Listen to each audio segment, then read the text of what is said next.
And we're back here once again with another episode of the MSK show, and this is going to be episode 301. So I hope you guys had a great day, and I hope you guys have a great rest of your week that is ahead of you. And in this episode of the MSK show, we have one topic for you guys tonight, and that is James Gunn's Superman sequel, Man of Tomorrow, announced. And that is our only topic for tonight for this episode of the MSK show.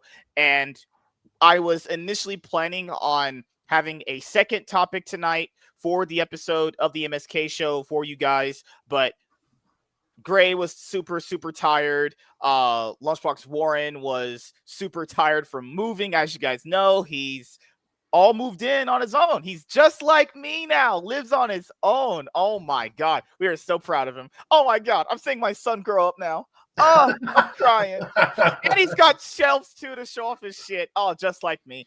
I raised him right. I mean, he's growing up so fast. Don't belittle his shelves. They're nothing like yours. His are complete. Thank you. That's a compliment. Thank you, Gray. His seem to have organization to them. There's planning. Whoa. They're even like the same kind of shelves. Are it you just saying looks that Warren planned. is aura farming right now? No, not at all. I'm saying Warren is finally in the space that he deserves, and it is awesome. And I would expect nothing less from Warren, who is awesome and who does care that much about the actual material, not just, stacks some boxes and sleeps on them, and maybe he buys a couple of omnibuses that are the same. That's not Warren's style. Okay. Okay. So he basically gave that long tirade of a rant against me. And you know what I did? Like every politician, I just deflected it. I was like incoming attacks from like Frieza and Dragon Ball Z. I'm going to clip it and show it in front of my shows. That was a beautiful endorsement of how awesome I am. And the word omnibusy was used. So that was also amazing. Well, I'm glad you guys have had a great day so far. I know how Lunchbox Warren feels. I've moved. Okay, I got my first apartment in 2017, and I moved into the second one within about, I think it was 2023, 2024. I moved into another one. And then after that, I finally moved into this one. And damn, moving is just a fucking hell of a ride because you have to cancel everything at one apartment, then you have to basically have them transfer everything to the other apartment, and you have to make sure you cancel stuff that way they don't bill you for that month's shit in the place you're in currently. You have to that would suck. It would be like buying an omnibusy twice. That would just suck. Good Lord. And like the setting up the internet, and then you have to make sure like all the other stuff is taken care of, like mail. I still laundry. have to go through and change my address on like 100 different freaking things. And I was, I lived on my own for a while, and then I teamed up with my brother in order, we were both going to college, and we just kept living together because it was just financially, it was great. But now that I'm back on here, the move went super smooth. The first night I had most of this put up, and my living room pretty much organized. And by the second day, I had internet hooked up and had pretty much almost everything done. I mean, I still have some boxes of like my statues and figures that I have to put up, but I got to find spots for all that right now. And it's just been it's weird being back on my own again. It's weird in a quiet house. And, it's like everything in here, like you said earlier, was just like, it's all controlled by me now. It's like I don't have to worry about someone eating my shit or running down and a dog all of a sudden needing me to hold it for, or my nephew running down and asking for. I knew you didn't like holding that dog. I knew it. I missed the dog already. What are you talking about? Oh my God. So that was my thing too, because I had lived with my younger brother, and it wasn't even really that bad. It was just more like, like at some point, I think every man has this as an idea in their head. I just want to be by myself in my own thing that I pay for. And the only daunting problem about that is essentially raising enough money to go and live out on your own. Because like before I even ever got my first apartment at all, I had to save up a lot of money to make sure like first, like the whole like the security deposit, rents paid, and everything's all like put together. So just imagine that. Like, God, oh yeah, this move cost me over $4,000. I'm not. Yeah, it's like I'm top ramen it for a while now until I get everything balanced back up. We need to donate to Warren so he's not eating top ramen. It's gonna Where be is the top PayPal? ramen. Warren needs to drop his PayPal link in the chat, and we need to give. I'll be honest, if you need some money, I'll just send it to you. I don't care. Honestly. No, dude, I'm fine. I'm still my job's really good. And no, he's doing that dark humor shit. I'll be on top ramen for a while and peanut butter crackers. It's not top ramen. It's actually the fancier beef broth noodles. Oh yeah, it's called chow mein. It's just a little bit bigger. It costs like $5 instead of $1. Warren, we're not taking them as lies, honestly. No, I'm doing fine. I mean, I had the money saved up, and then my job pretty much pays me every week, and usually pays every week. Oh, okay. Yeah, and I make close to $3,000 a month just from my job, if not more. And then I also wouldn't want you I'm fine. We wouldn't want you on stream literally eating out of a fucking like a can of fucking like Chef Boyardee. Well, half the can. I gotta save the other half for tomorrow. This is how you know we were really poor back in the day. We used to eat peanut butter crackers. If anybody knows, you know. That shit was terrible. Hey, fancy ramen to me was top ramen with hot dogs cut into it. It's like, oh yeah, it's payday. So first off, I need to know, what do you mean by peanut butter crackers? Because like, there's different levels of it, man. Are you talking about like the pre-made, like super ultra processed ones, or homemade peanut butter crackers? So we would buy literally crackers, not like this box of crackers, and then we had jars of peanut butter. Yeah, them's good eats, man. Butter, yeah, we would open the peanut butter. Crackers and Western family peanut butter. No, I would never do that now. I would never attempt to do that nowadays. Like, well, I mean, you don't entertain. I will say this. Do you know that one candy called Nutter Butter? No homo. I do. It's called a cookie or a biscuit if you're in the UK. It's not a candy. It's in the candy section always. It's next to like Reese's. Kentucky Butterfinger? I think Butterfinger is overrated in my opinion. I don't really like it that much. So you said Nutter Butter. A Nutter Butter is a fucking cookie, man. It's a cookie in the shape of a peanut that makes it a greatest cookie ever made, except for chocolate covered Nutter Butters. Oh, those that's the greatest cookie that's ever been made. The worst candy ever made is white chocolate covered Reese's. Absolutely the worst thing on this planet. It literally tastes like licking the concrete. It's disgusting. It's actually horrible. Okay. Like, what do you think concrete tastes like? Reese's peanut butter? Like, dude, you're wrong. Like, as bad as white chocolate is, and it's not chocolate, it's got some cocoa butter in. I don't know if Reesese's does, but you've got Reese's peanut butter, man. Like, no matter what, it's gonna be better than licking the concrete, you asshole. No way. I might as well have just licked my fucking desk. I literally could have, lifted up my desk and licked the bottom fucking handlebars on that thing, and that would have tasted better than that dog shit. I think the only white chocolate candy bar I usually eat is the Hershey's Cookies and Cream. That's the usual candy bar if I'm gonna get anything white chocolate. Those taste pretty good, actually. But we'll say hello to the chat really quickly. Labs Comic Fan, what's up, buddy? How you doing, man? He says, Warren. Good Lord. You guys talk for a second. Yeah, but it's how have you been, Gray? How's your week going? How's things going for you? Oh, I think he's dead. Oh, okay. I am not dead. I did the same stupid thing where I was just talking to my mute button. Sorry about that, man. It's been a relaxing week, which is good. Man, it was just a kick in the balls this last weekend. I had some trouble with the animals, so I was at the vet's like twice, but things seem to be stable right now, so that's the best I can ask for. Things are good. No, that's good. That's good.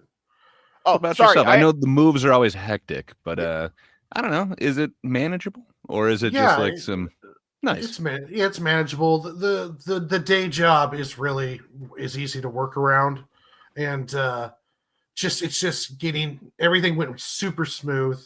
So I couldn't ask for an easier move.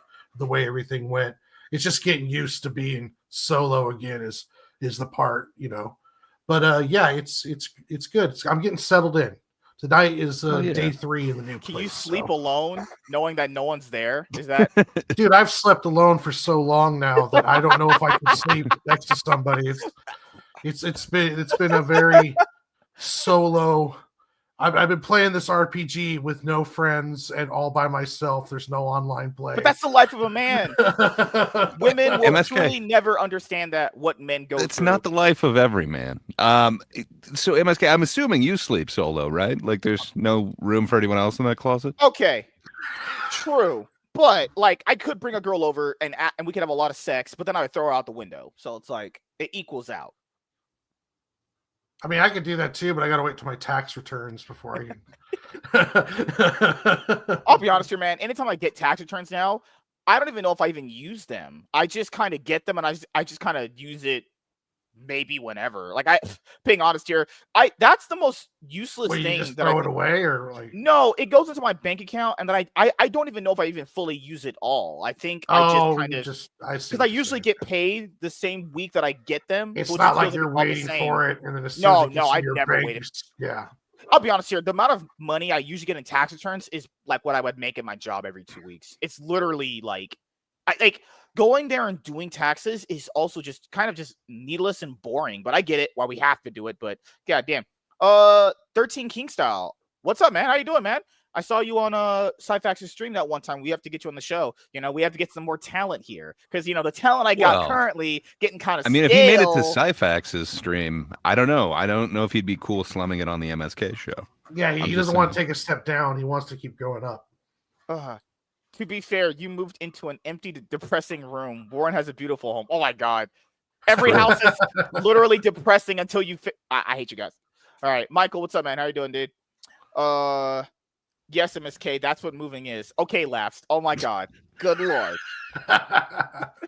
MSK starting a stream half an hour early. Rare W. No, we were supposed to start at 8 p.m. PST, but this is technically stream number 2 tonight. So never happened. It was a reboot. Never happened at all. But what ended up happening was Warren, because it happens when you move, you take apart your computer. Then settings get like flipped and changed and shit when you put it all back together. So we had to make sure the mic settings were good. That way you guys don't fucking hear just some static bullshit when you're hearing Warren talk. He would have sounded like Mr. Krabs. So wait, you're gonna mute yourself? Good lord. How you doing, everybody? Yes, yeah. We'll have to get you on the show very, very soon. It'll be great to have you on because the talent I have currently, they're literally everything I want in men. But yeah, since we did pass episode 300 and Warren couldn't make it to that episode because he was moving, the first time I met Warren was when I was doing the Iron Man podcast on Rumble, X, and Twitch. And at that point, by the time Warren had came on, I was seriously about to just give up on indie comic books and not backing them because I backed them. And to be fair, I've never actually backed a book that I never got. Read one? Oh. But there was one you're going a different book that I did back that I haven't got yet. But to be fair, I kind of just threw it. I wanted to be the guy that waited like 6 years for a book and say I did the thing. But so I had Warren on the first time, and I was like, it felt like he could like transcend doing what we had did in that episode. And I was like, okay, so I had him on again because sometimes you get like a one-hit wonder. Second time you have them on, potentially it's not as good. Potentially, this has never happened, but I just want to make sure. So I had him on again, and I was like, yeah, this guy can just be on the show. So I asked him, hey, wanted to be on the show full time, and he was like, yeah, sure. Oh, I was like, okay, because at that point, I have literally no life, so yeah, why not? At that point, I messaged Warren. We already lost a good amount of people, and I was like, wow, whoo, he already covered every single day that I need. Good lord. But no, and then earlier today, or was it yesterday, Michael Bancroft, another person in the indie comic book sphere, had said that a lot of people that get interviewed for like to promote their indie comic book are really boring. And not gonna lie, the best people that I've ever interviewed for the indie comic book scene, I know people don't like these guys, but Mike and Mindy do know how to promote their book very well. They actually can hold the conversation very well. Mugen Lord, for sure. Mugen Lord is fantastic at having conversation. Because that would be 2, because Mike and me are both married. So that'd be 3 people right there. Warren is one of them. So that would be like 4. Vaughn, Coleman, Joam Sontag, and John's Longbox. Those are the, I would say, like 6, 7 people that are the best to interview. If we're talking like indie comic books, they'll be able to actually talk to you and have a conversation. Whether you agree or not is whatever, but at least you can actually have a conversation with these guys, because it was just, man, there was one episode, this dude came out to promote his book. He wasn't even really that bad, but he was doing this the whole time. He was slouched back in his chair like this. I'm not shitting you. It's literally what he did. I was like, bruh, you have some self-respect for your book. Like, convince me to buy your book. Oh, I wouldn't say people say B.A. Turner. Not really. I think I think he just sucked. Oh my god. I don't like him because he cocks too much for CG. Yeah. Oh, my bad. Tyler, Drawn Talk. Oh, yeah. Tyler Drawn Talk was amazing to have on. The other person I'm gonna say is Godfo. I think Godfo needs a little bit more work on his conversation presentation skills on a podcast, but he's fine. MSK. Are you telling people that they need to work on their public presentation skills? Wow. Well, okay. Hey, I can use other parts of my brain. What the hell? I don't want to fault the boring ones too much, because doing this is a learned skill, and you letting me being a regular on here has really helped me get better at it. And now, like, I do my weekly stream now, and I'm streaming more because I came on here and kind of got out of my shell even more. I was just happy that I did a good job the first time you called me on, because I was like, there's sometimes where when I first started doing this, I was terrible at it. I knew how to draw the things, I knew how to write the things, but I did not know how to sell the damn things. And I still have a hard time with it, but I'm getting better at it. But yeah, I mean, it's a learned skill, and not everyone can have it. And plus, too, I mean, because I never wanted to say someone like you, well, obviously you don't love your project because you can't talk about it. And it's like, well, no, I love the shit that I was doing. I just I didn't know how to say it out there. You know, I'm a what you call us, comic book artists, incel, crazy nerds or whatever.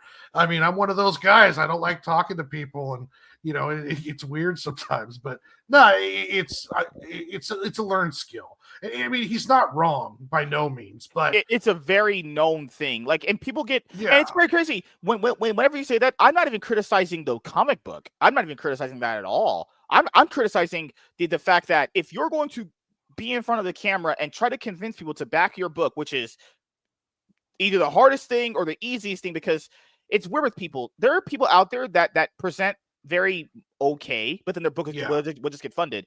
But then there's people that present really well and then don't get jack shit. So I tell people this: if you're the only hype man for your stuff, if you can convince people that you're so in love with your product, they'll buy it. Like I back people's books because of the passion they had behind it.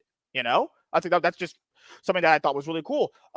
Duke Devil, what's up, man? Actually, quite true. All guys want to live on their own for a bit. Yeah, I always did. I like living alone. I couldn't imagine living with a woman. Like, that's kind of gay, honestly. None of us could imagine you living with a woman either. Sci-Fax, what's up, buddy? Sci-Fax.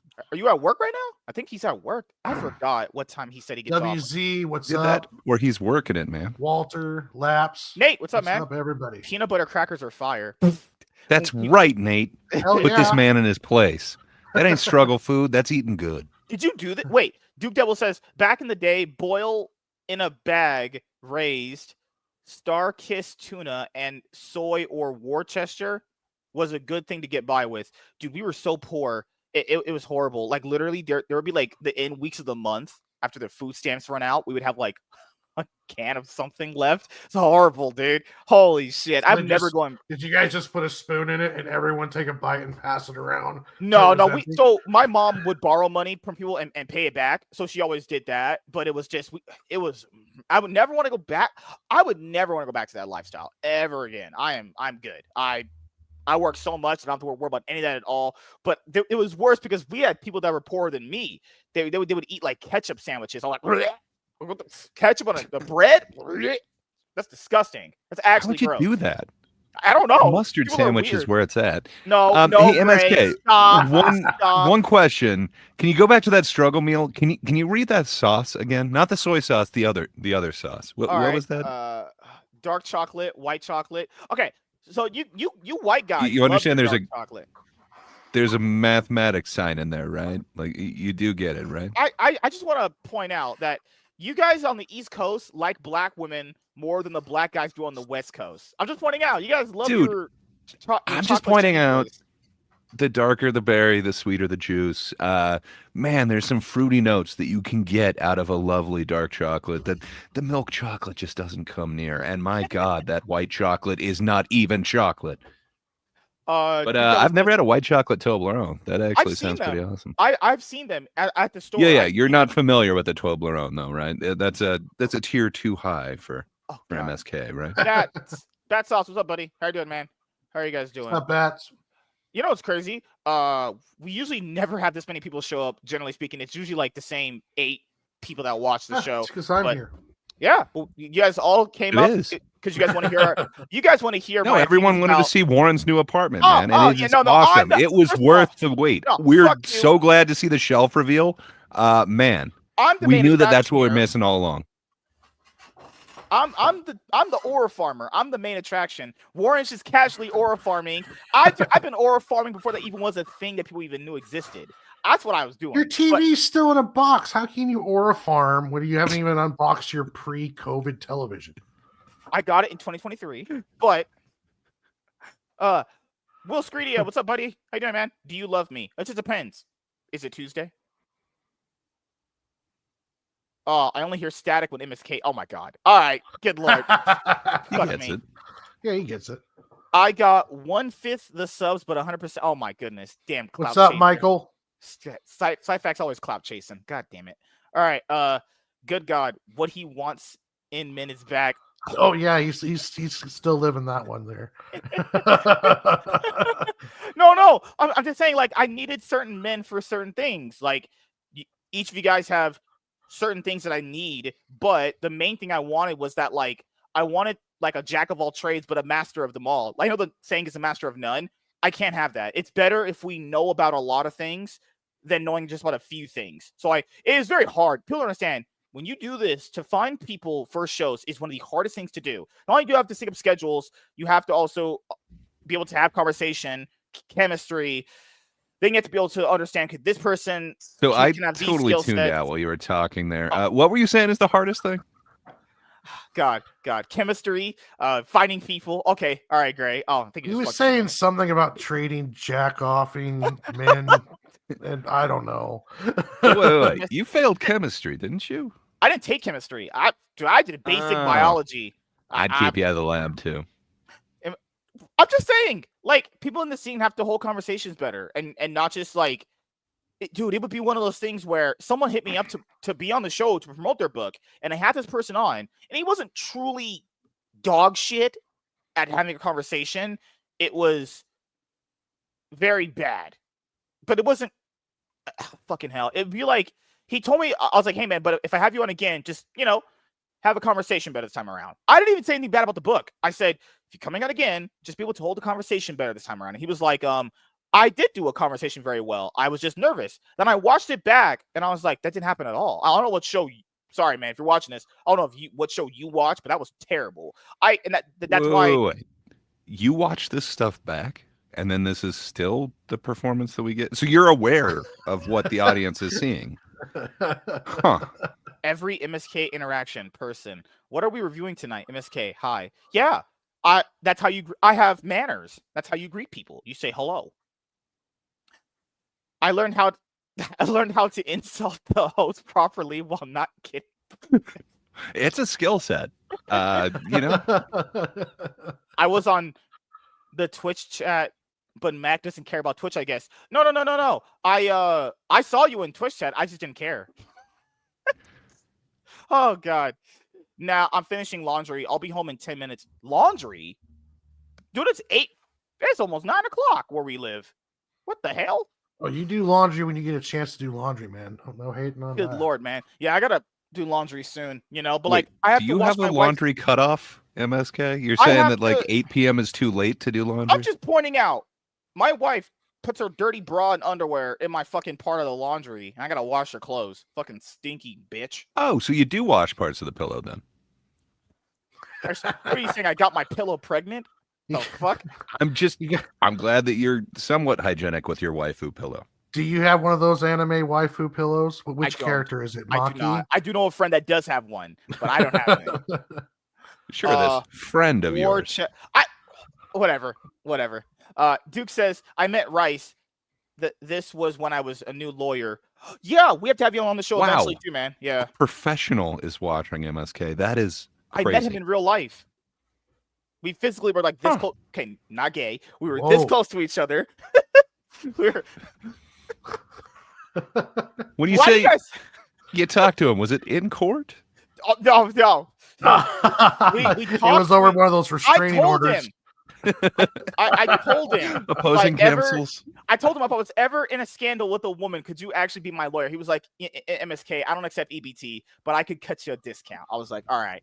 And he even told me I'm still getting screwed because lawyer fees cost a fuck ton of money, like literally an actual fuck ton. So, is it MSK a food stamp hater? Hell yeah, I don't like that shit. Fucking pay for your own shit. I don't trust triangular treats. Yeah, so I've always seen that candy bar he's talking about, but I've never actually ate it. You know, I've always seen it. Wow, you've literally never had your lips around a Toblerone? I assumed you had. What type of way would I have my lips around this candy bar object? Oh, good lord. Yeah, that would be the best place. Warren literally completed an entire move while Max TV is still fucked. Any day now, though.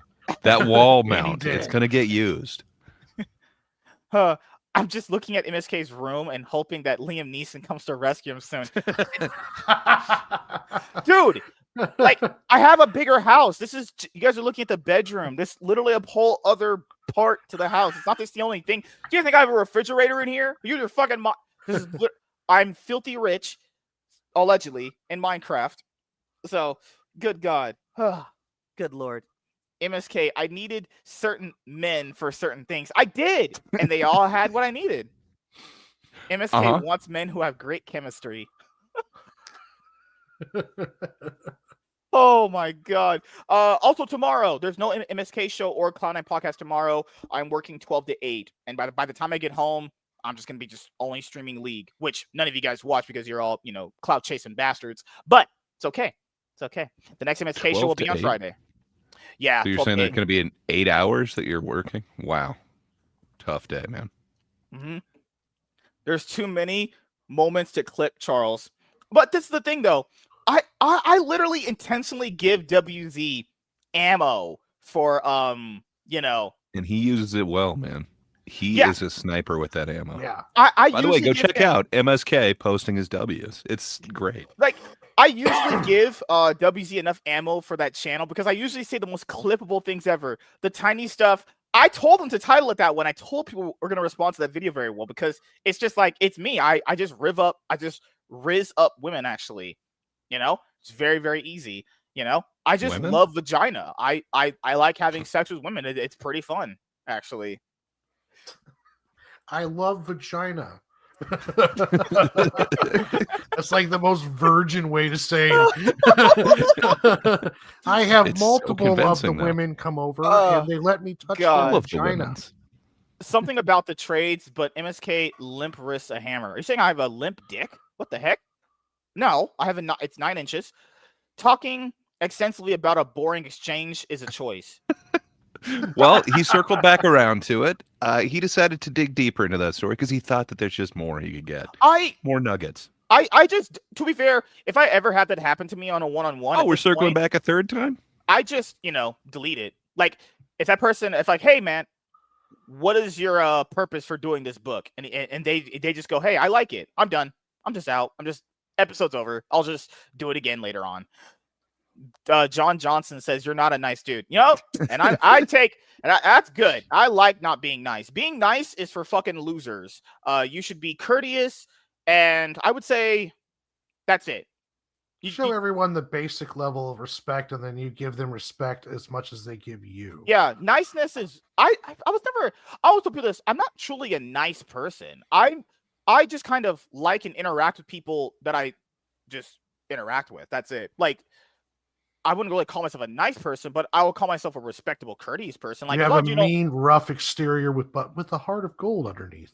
Yeah, like when you get older, as you guys know, if you don't get girls like me, nice guys finish last, and anyone saying otherwise is lying to you. Honestly.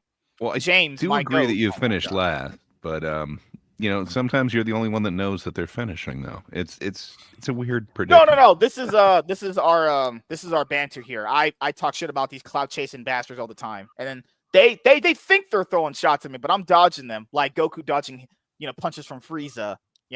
It's easy. I trash talk them. They trash talk me.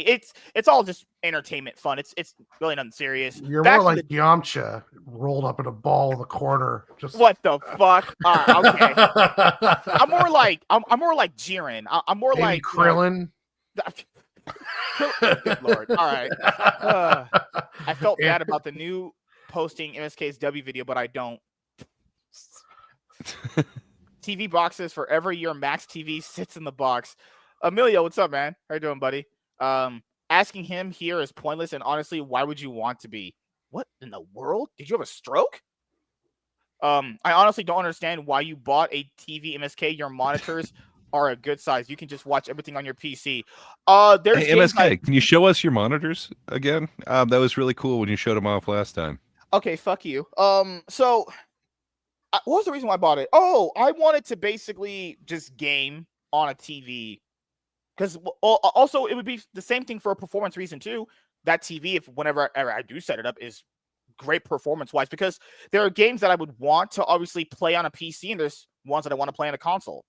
That's it. I figured, why would I not have them both? That's my thing. I'd rather just have them both as options, right? Because there's certain games where I go to like places I want to buy them physically, But there's certain games where they're just better bought digitally because I wouldn't want to buy them physically, I just honestly being honest, I just want the best of both worlds. That was it, There's no real actual truly great deep thinking behind it because I'm always the guy doing deep thinking. Oh, good. Is there a new one? No, MSK is worried about being caught with a woman. Odd. Oh my god. DK, what's up, buddy? How you doing, man? Gray, you forgot wall mounts in Max World are. Yeah, wall mounts are gay. They are. Wall mounts are truly gay. Hey, there's one behind you, right? He has an entire inflatable wife somewhere under his couch. Holy you better hose that thing off every once in a while. That gets nasty. Yeah, fuck that bitch. She's filthy. Fuck that whore. Seriously, it's dark and dank in that room. I'm concerned. Blink for help. No. So I told people this. The reason why I can't turn on my lights is because these lights make a buzzing sound. You guys would hear it very loudly on the show, and I just can't do it. First of all, when I hear sounds like that, it annoys me, and it just confuses me, and it just throws me off my game. And if I hear that constantly, it's like, fuck me. Just blow my back out or something. Pause. League, they have coaches. What the?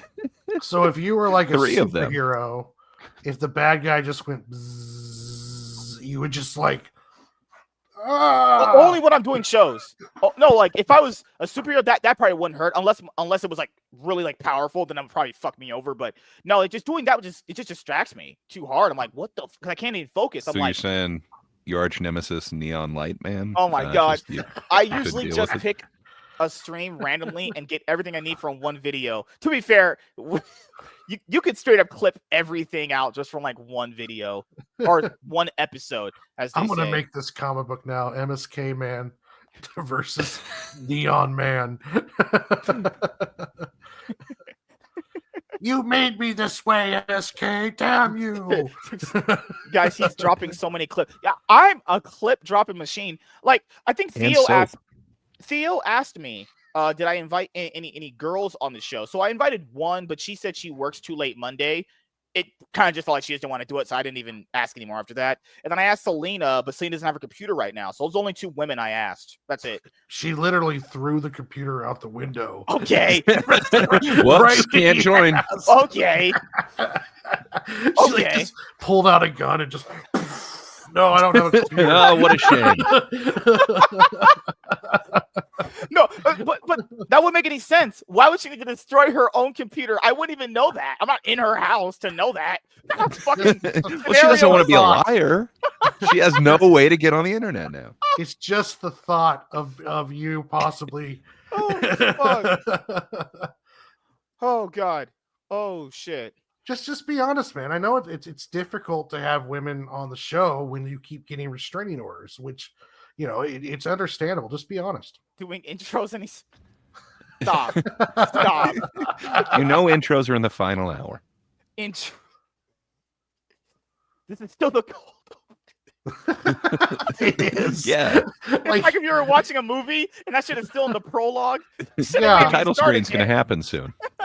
This is still the short cartoon before the movie even starts. Oh God. He was just getting into the woman-hating segment, Walter, but he was just kind of whining to guys I think we're going to circle back. You guys don't even disagree. Woman hating. You guys don't even disagree with what I'm saying. What I'm saying is statistically, Women are awesome. Actually, I love women. Factually, women are good for sex. That's good for something. They're good for cooking. They can hug you and tell you that everything is going to be okay and that you were a good boy. I can give you hugs too. No, it's not the same. I mean, you have the spindly frame of a woman, but no, it wouldn't be the same. Oh God, Jeez. MSK is Krillin on the floor, but he's dreaming about winning. Oh God, Duke Double says, "I love MSK saying as you get older, talk to me when you're in your 50s." Like, you're 52, really? You're 50 as well. So you and Laps are the oldest people we have here because he's 50. You guys are all old. Man, God damn. And to be fair, I don't even consider 50 old. I consider old like 60. God damn. I don't even consider that old. You guys are well, young. I used to think 40 was old, but then I became 40 and I'm like, hey, you know what? It's not that bad. No, it's not that bad. 70's old. Except for, the days like today where my knee hurts, my hips hurt, my back hurts, and I'm tired. Pregnant or something? Good no, Lord. I've been moving shit. He just moved an entire house, dude. Oh, gosh. MSK, I know you're unfamiliar with actually, like working or doing any sort of physical labor, but sometimes you get sore after doing stuff like that, especially when you're doing repetitive movements that you don't usually do. For you, that would be like any movement. To be fair, I knew you guys were doing this. I'm already 3 steps ahead. Uh-huh. Oh, God. Rich people prefer the dark anyway. It's true. Yeah, if you want to. Oh, no. MSK is going to get ghetto lighting powers from living above an abandoned footlocker. Thank you. I'm gonna write that down. That's part of the bio for the comic book here. We're gonna make this MSK Rizmaster comic book happen. God. Mac, what happened to Divinity? I have no clue. She might have died. Who knows, honestly. It's the FBI relocation program that's gotten her to a new area. Hey, everyone. Did I miss the woman-hating segment of the show? Actually, no. I always say this about women. The only women that I think you should give any respect to or like is your grandmother, your mother. If you have a wife, sure. And like your aunt. Why your aunt? She's your mom's sister. The hell? What? Why do you got to be nice to your aunt? The aunts are usually more fun. What if the aunt's a bitch?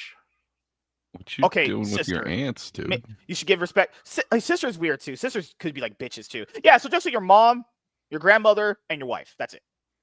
And if your wife's a bitch, throw her out the window. So when does the respect start? Does it start once you give her the ring, or does it start once she says I do? When does one start respecting a woman in MSK's world? I gotta see what she's offering first. Is it the second that you pay the deposit on the website so that she gets shipped into the country? Okay, or hold on, dude. You're married, right? So did you pay for an engagement ring and then paid for an actual wedding ring? Yes, that is the tradition, and that's what happens. And then the cool thing is they can kind of go together, and it Voltrons into like this awesome entire like finger cover that helps when they have to hit people.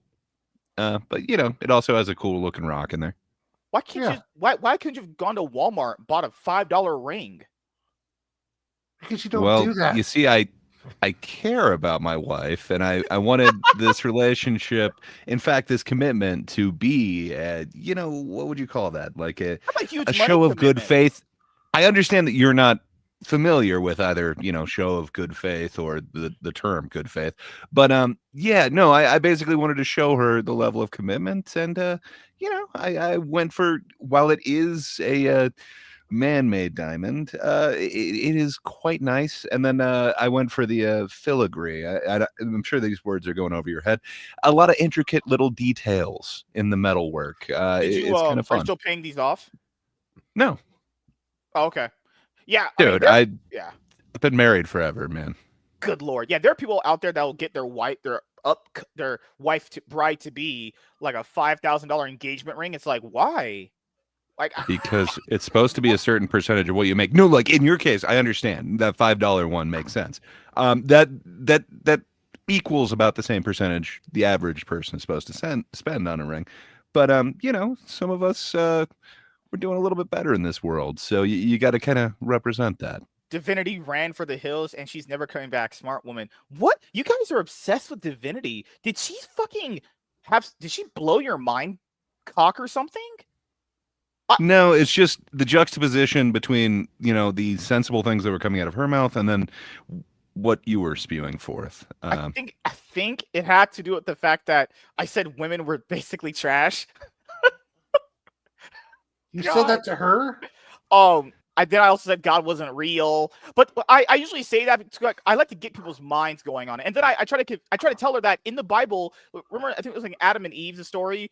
Eve ate from the forbidden garden or whatever when she was told not to do it. So all the problems. Yeah, she went to the forbidden olive garden.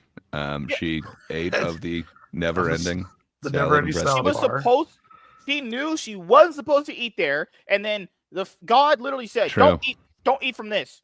All of our problems, if you believe in Christianity, all our problems stem from a woman because she just listen. So if you actually listen to the story, it is the tree of knowledge, meaning that she didn't have any knowledge. She was basically a child before, and you just tell this child, don't eat of this olive garden, otherwise you will die that very day. And then it turns out that, hey, not only this person who never warned of it, who didn't actually give her the notion of death or anything like that, turns out he was lying. She didn't die that day. But, either way, we do have this whole thing of if somebody can actually take responsibility for things. I don't know that somebody could if they don't have the knowledge. But, all I can say is Olive Garden gets a really bad rep, okay? I think they got the steak and shrimp bucatini, the Calabrian bucatini. So what I got from that story when I first read it was basically women are so naive and so easy to convince of anything if you just bribe them long enough. Hey, dude, if a snake tells you eat of my apple, what are you gonna do? God told her not to touch that shit, and the random fucking entity tells her, okay, yeah, you probably should eat from that. It's like, what? Can you tell me one snake that you haven't eaten fruit from? I'm just saying. Come on, MSK. If you guys believe in Christianity, I'll be honest here. God is so based. It wasn't in Timothy. It said things like women should be in silence. Like women should learn in silence. Something like that in Timothy. Something. I forgot which verse. Timmy? Good Lord. God, I'm not gonna lie. God is fucking based as hell. He said women should be in silence. That's based. Fucking hell. You obviously have but not he also said that read you should be stoned, MSK. Yeah, you obviously haven't read much of the actual Bible. Based as hell. He agrees with me. Women should just shut the fuck up and let us do the working and talking. God damn. But I mean, what you could also argue that because what I don't understand is why did Adam, when they were in the garden, they didn't face anything. No pain. They knew no suffering. No hunger. They knew nothing of pain. They knew nothing of suffering. She wasn't going to get knocked up. They were going to essentially be in that garden in what was essentially heaven or a type of paradise. When she ate from the apple, they were kicked from the garden, and then they went out to the world and had to face all of it, everything. And then eventually worked up to the death of Christ, the crucifixion of Christ, which in the Christian religion was essentially the end point, and that's where everything was settled and how you get into heaven, with the free will of man and all that stuff. But yeah, I mean, we could go into a whole theology discussion. I just find it, if you want to go into like the real deal instead of your weird little Cliff Notes of a YouTube video of religion. That story is so awesome because it just proves to me that women are so fucking naive and easy to convince, and they're so just desperate at trying to get something that's not there. Like to be fair, that's not really just women too. Like people want what they can't have. Apple isn't theirs? No. Like people want what they can't have, or there's like when something is forbidden, people kind of are more attracted to what's forbidden. I can understand that, but it's like to be fair, God likes us first because he created us first. they came second. That's just the facts. Well, the most important thing. Well, it's not the most important, but a very important part. Well, a very important part of Christianity is free will. What the fuck? MSK read that next. Well, he skimmed it. He got one of those comic book Bibles and just or the pop-up book Bibles. 5 facts is he just go on. He's going. MSK can meld together crack and fentanyl as a power and be superpowered by the rock of faithlessness. Lord. As long as you're highlighting comments, you should do Anthony's second to last one. Duke Devil says actually $5K is not that much for a ring. $5,000 for a ring. I mean, to be fair, it's paid off over time, so it's not as much. It doesn't feel like as much, but nah, my wife getting a $5 ring from Walmart. I'm good. Man, Anthony's on fire tonight, but no one's reading his comments. Anthony, what did you say? I think we're going to get there. We're still like 15 minutes behind. Great, let's be honest. MSK is one of these people that's an underground enjoyer. No, I don't. Pegging is gay. He is not underground about that. He is out and proud. For MSK, women don't come at all. True. And that means multiple ways too. They don't come over, and when they do, they don't. Yeah. I've always so like this is something barring the Adam and Eve story we just went over and dissected a little bit in my mind because I'm fucking smart as hell. I've always thought of doing this. Maybe I haven't read the Bible and last time I actually really doesn't show, man. You would have fooled all of us. I haven't read because the last time I went to church and actually sat during. You were reading the book of Timmy? No.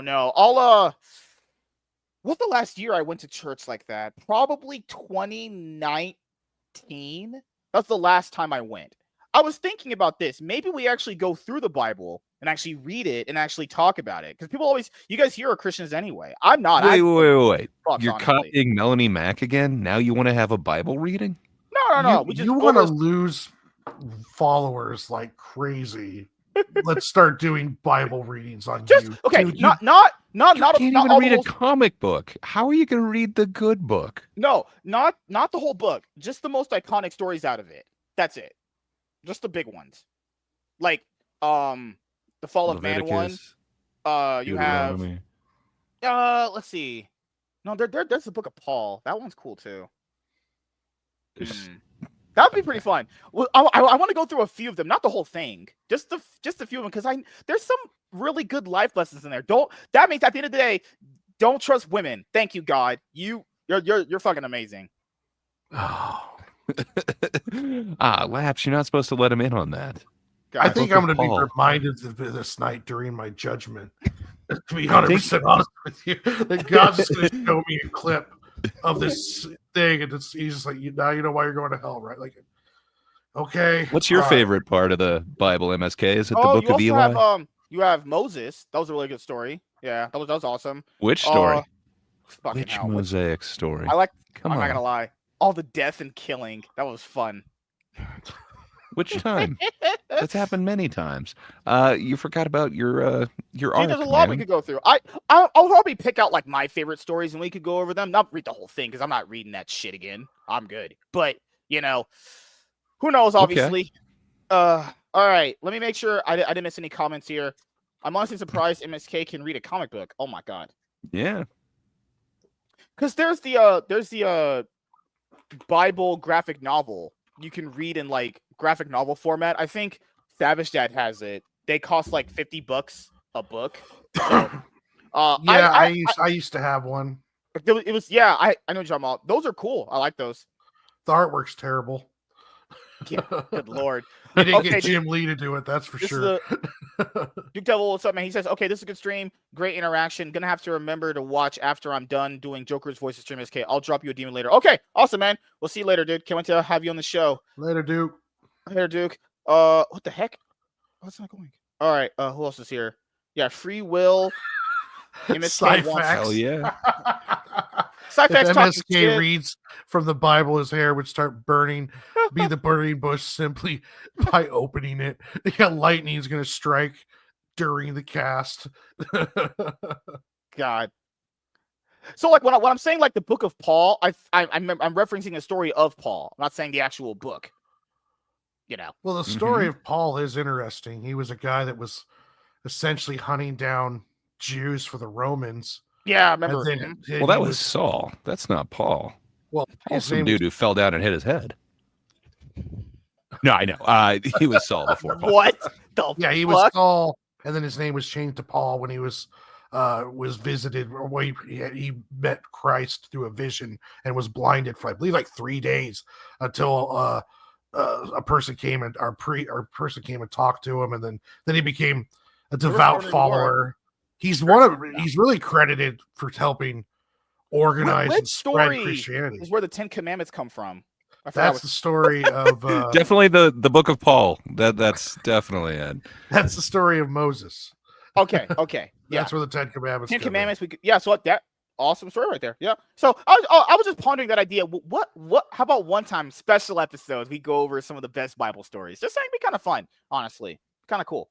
But that'll be an idea way later in the future, not anytime soon, because we have better things to do at this point. Okay, but we gotta read this story about the children mocking. Is it Elijah for being a baldy? Anyway, there's some great stories. We'll have to go over those. Blinded for 3 days. I mean, it's sounding like an MSK story. He wouldn't say this to. He wouldn't come on the stream and say this to my face. He would definitely say this to your face. I noticed him immediately at the meetup. I was like, "This is Sci-Fax." I was like, "Oh shit! Hey, what's up, buddy?" He's much bigger than I thought. So taking him down is probably not going to happen. But like, Sci-Fax can confirm I'm tall, rich, and handsome, and good looking. Will's Credia said the 10 Commandments, the OG tier list. Yeah, we can do your Bible episode, but you got to do some homework, MSK. You got to give us the 10 Commandments of the MSK show. I want you to read the Book of Enoch. Okay, so and I fully admit I haven't actually read the book in like 6, 7. Whoa! What? Are you saying you read the book? Bullshit. Yeah, so like for me, I haven't read it in 2019 now. It's like 6 years, right? So that's why you guys know I know certain things, but it's kind of fuzzy because I haven't read it fully through in a very long time. So yeah, we'll just have to pick a day for it. It'd be kind of fun. Just spice it up. I'm not shit. I'm not a Christian, obviously, but I wouldn't shit on people. I would just ask questions about how do you feel about this interaction? How do you feel about this lesson? I always took those things as, for me, I always took those things as lessons from God. Like when certain things would happen, they would teach you lifelong lessons that you would think about later in your life. Like you probably should have faith that what you're being told by someone that you love and trust is true. But then, as all humans do, we kind of lose faith. But it's one of those things where, I think there's a lot of good lessons there. I think it'd be kind of cool to go over them. I'm not going to shit on you guys. We're going to fucking be like, you're a fucking loser for reading the books. I already do that in general for you guys. I think you guys are already losers. But, MSK, nobody's going to think you're a loser because you read a book. We don't believe you've read a book. To be honest, am I the only one that thinks that the streams for MSK are just him avoiding his gay thoughts that are invading his mind and using it to try to jack off live stream? Hello? You're not the only one. I think that's the conclusion most of us came to. But we kind of look at it as like community service. The amount of time that he's on screen, he's probably not touching himself. You are watching porn though sometimes. No, I've never watched porn. Hands where we can see him. You guys are crazy.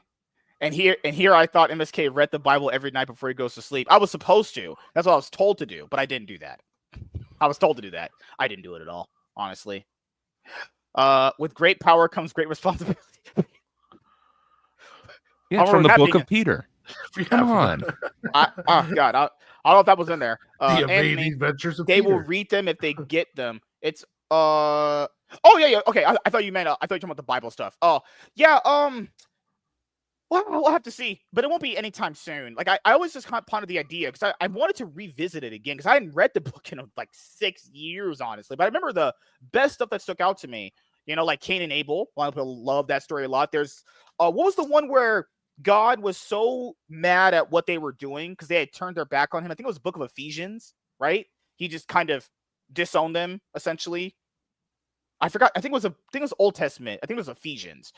So that proves right there. If you do enough bad shit, God could just be like, I don't want you anymore. You know? So it's a samurai thing. I could be a samurai. Long ago.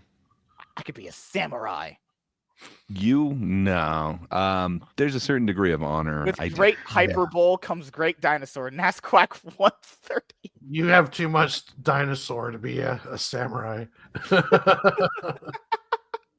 Oh God, no! The chat was great tonight. This was fun. We usually, don't have this many people coming up and just randomly trying to provide this level of entertainment. Will again. He's okay. Yeah.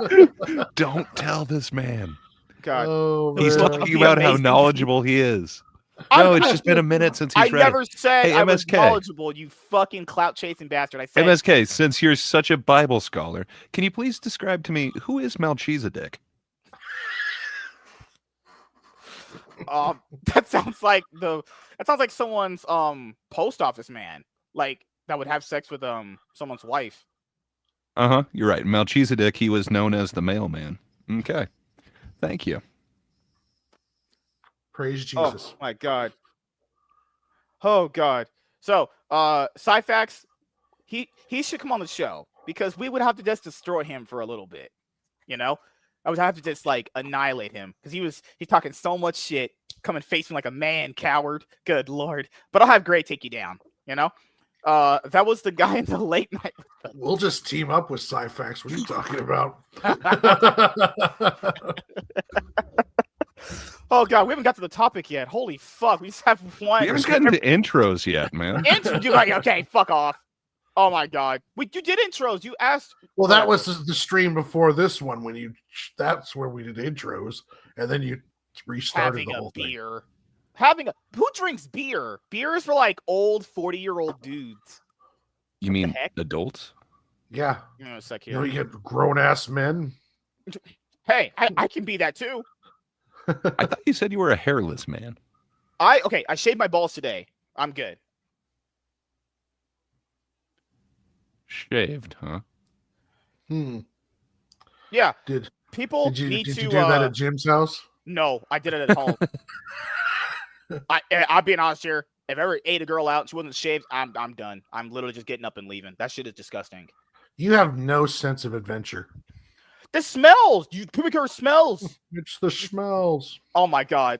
You guys are disgusting. You sound like Agent Smith when he's talking to Morpheus. It's the smell. If there is such a thing. Oh I feel God. Saturated by it. I have your back, MSK. Pause. This is all a prelude to the intro. If I ever ate a girl out, big if. All right, give me 1 second. I have to look up one quick thing about Superman before we go into the topic. One quick thing. I think it just hit $600 million, right? I think it passed like 601, right? I think. What's that, Superman? Superman, yeah. It hit like 601. 612 or something right now. Yeah, you're right. Yeah, you're right. Yeah, it's 612. Yeah. What's crazy is like it has consistent. This is one of the few movies that have come out recently where it's just consistently just went up. It's slow, but it is going up. Well, there seems to be lots of people doing 2, 3, 4 watches, and it still has legs. It just came out on digital too. I would love to know how much it's made digitally because it's still in theater expensive price. So it's like to own it, it's $30. Just to rent, it's $24. I'd love to know how much they're making on that. Maybe I'm sure people saw it on digital. And they don't have to do the cut. Yeah, that part's pretty much all theirs, except for if there is any slice from the service who's hosting the video you're buying. But even then, it's only going to be like 8%. So it's that's one of the things we were talking about before was like, why are studios going so quick to digital? It could easily be because digital is paying actually on one of the VOD sites, it's only $10. Hi, by the way. What's going on? Hey, everybody? what's up? Hey, man. Oh, yeah, what's up? Oh, yeah, you're talking shit. Cool. Now that we got the talent here, MSK, you can turn off your camera. I think you know what happened. I think a lot of people saw it digitally and went, I have to go watch this on the big screen. They might have. That's crazy. I've never seen that. Usually when you see it on digital home, you're like, okay, I've seen it. I'm done. Now, I love the movie. Didn't get that much of a boost. You're Like, talking about Superman, right? Yeah, 2025? yeah. We were talking about how it's consistently making money. Like its drops are really good for long term. Even after going out on digital, it's still making cash. Yeah, You know, some of the things that I think are kind of weak about it though is like, have you seen some of the recent posts? Like they're updating every day to where it's like it just passed 610 million, and you're like, okay, cool. And then the next day, like 2 days later, they're like, it passed 611 million. You're like, dude, like that's It like made Monday and 10 Tuesday more numbers. bucks. What are you doing? Like at a certain point, you're just like, what? And then like there was a list that came out and it was like it's the 11th highest ranking. It's like, who the fuck does in a ranking of 11? What are you talking about? DC really wants us to pay it. They're really trying hard, guys. Like, but it makes sense. God. Who does a ranking out of 11? Whoever's number 11. I mean, it makes perfect sense. No, it'd be like MSK. You know, he would definitely have to do the top 150 million YouTubers out there. You know, he wants to be included on that list. So my thoughts on the box office before we do the video. My thoughts are, if they had put this movie out like in 2018 when they wanted James Gunn to do a Superman movie, how much different this movie's box office could have been. Like looking at the stating numbers right now, it would have been $1 billion probably is not out of the realm possibility. I mean, it's in 2018 shitty movies were making 800, 900 million dollars.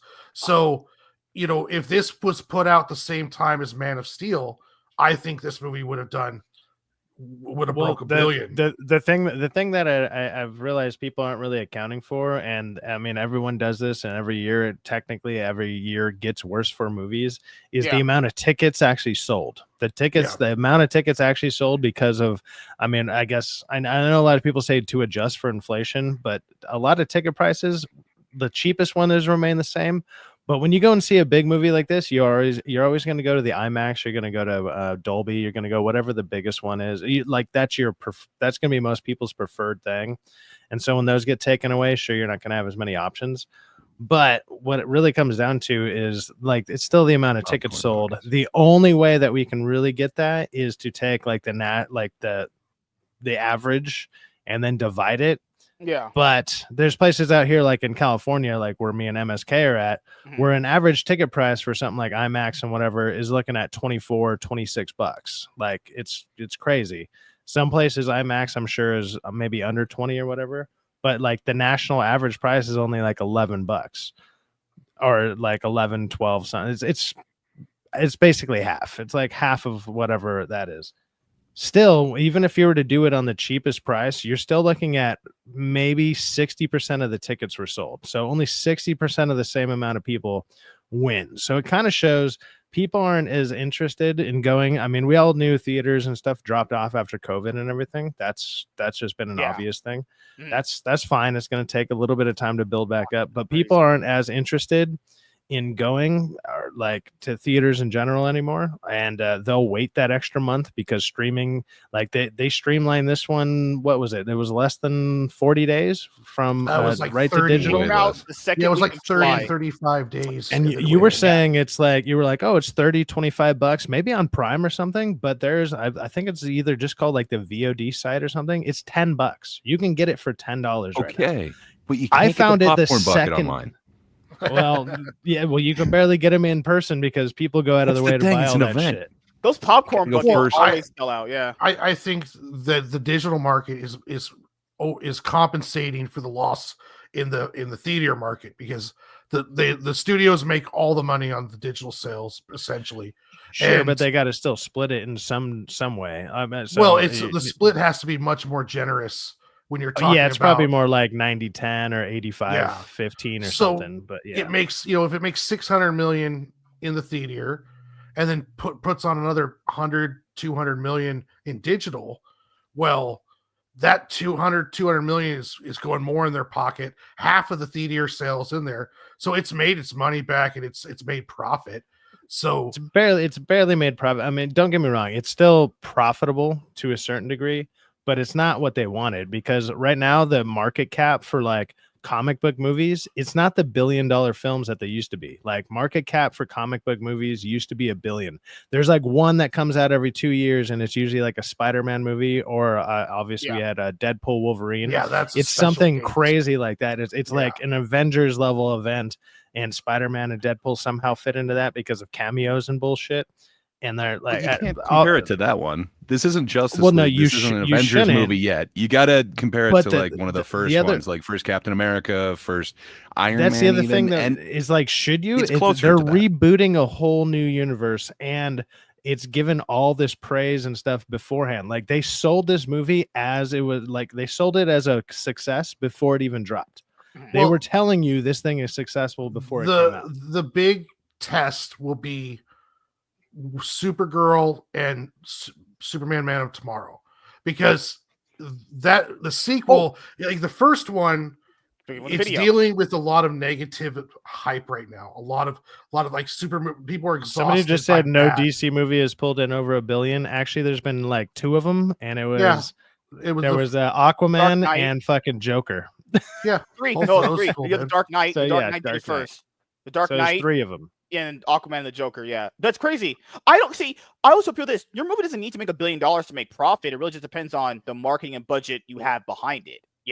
I think the big problem overall is, like what you guys said, what's the lowest and what's the minimum cap to a superhero's box office now? I think the lowest is 300.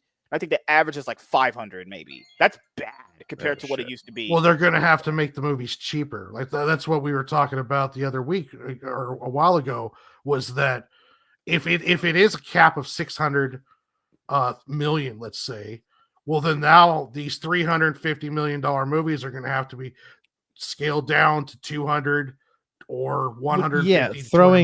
Throwing 40 some odd fucking A-list actors to maybe B-list actors in your movie is not going to make your budget any cheaper. Like stuff like Doomsday and stuff is already that's kind of set up for failure. Yeah, Doomsday's gonna have to make $2 billion to earn a profit. Just to make $1, which is stupid. But stuff like stuff that has a good chance of making money is going to be something like Clayface, because it's going to be really cheap and it's going to be horror. And right now horror is kicking ass. Like low budget horror is kicking ass. So if you put a little bit of money into something, it's going to depend on the marketing for that. Cause that's why DC is excelling though. Right now, like DC isn't doing the Marvel thing. It's not like everything has to be a box office hit. They're willing to do the smaller Clayface horror movie. They're not looking for everything to be everything to everybody. Instead, they're doing kind of more niche things, like they're expecting kind of doing like Marvel's trying to get. But if they're sitting there, what are they going to do? Throw out a bunch of movies to make like $5 on type of deal? Because I mean, in case of the amount of money they're dropping, and I've said this before, if I were to give it's no if I were to give you $100 and I said, hey, in 2 years I'm going to give you like 115, would you consider that a good investment? You'd be like, well, I still made money. It depends. That's a shit investment. If I compare it to if you look at the other horror movies, they make more than the actual investment that goes into it. So the fact that it would be competing with those movies as opposed to like, Avengers, whatever. The scaling is still going to be bad. You're not putting that much into it though. It doesn't have to be everything to everybody. They are looking to make things more niche. They are doing more family stuff with some of the cartoons, but then they're going hardcore with like Creature Commandos and a couple other ones. And where Peacemaker, man, dude, it's have you seen Peacemaker? It's awful. I have. I'm a fan of everything. I completely disagree. But these what can I say? Bad. Well, I like the first season a lot. I'm not gonna lie. I like the first season. I like the first season a lot. Very good. I've liked a lot of what they're doing. I'm pretty cashed out on season 2. The big difference is like with Clayface, DC will make Clayface probably for $100 million, maybe $50 to $100 million.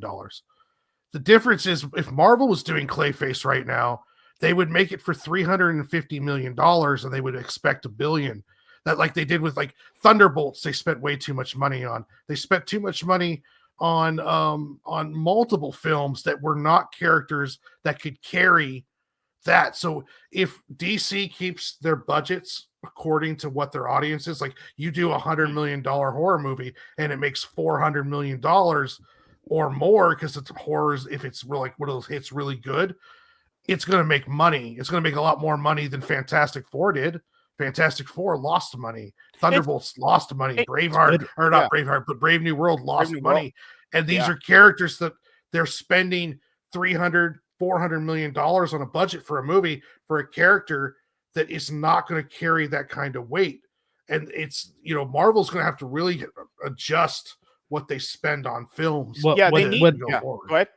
I was going to say what DC should have done. And I mean, I couldn't tell you exactly what director would have been better for Superman, but James Gunn, I don't think was the right one. And I like James Gunn. I'm for the most part, I'm a fan of his.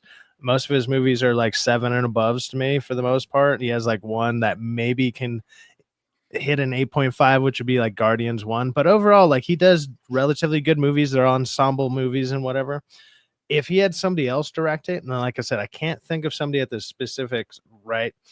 But if he were to have done that, had somebody else direct that, and then he were to be directing Clayface, because he has an actual background in horror and body horror. Like, go look at Slither. Slither's great. Slither's a great James Gunn movie. And it's like, Clayface is going to be body horror, and body horror is kind of in right now in the horror community. If you look at there's been 2 pretty good ones in the last 2 years, which is Together, which is, I mean, that's more of they're both kind of indie movies. You got Together, and then you got what was that one? That was that one with the Margot Qualley? Yeah, Margot Qualley and Demi Moore. Demi Moore. Yeah, The Substance. Yeah. It's awesome. Yeah. But you got to understand, the horror. guy who has this one is James Watkins, though. He's the guy who did 2024 Speak No Evil. James. He's done a whole bunch of other ones too. Okay. But it's not like it's nobody. I mean, like, this is somebody who has worked in horror as well. Even more recently, like Slither's like 20 years ago. Yeah, but I mean, I love that movie. If I were to have chosen James Gunn to direct one, and then this was on the board, I'd been like, yeah, this is your movie right here, dude.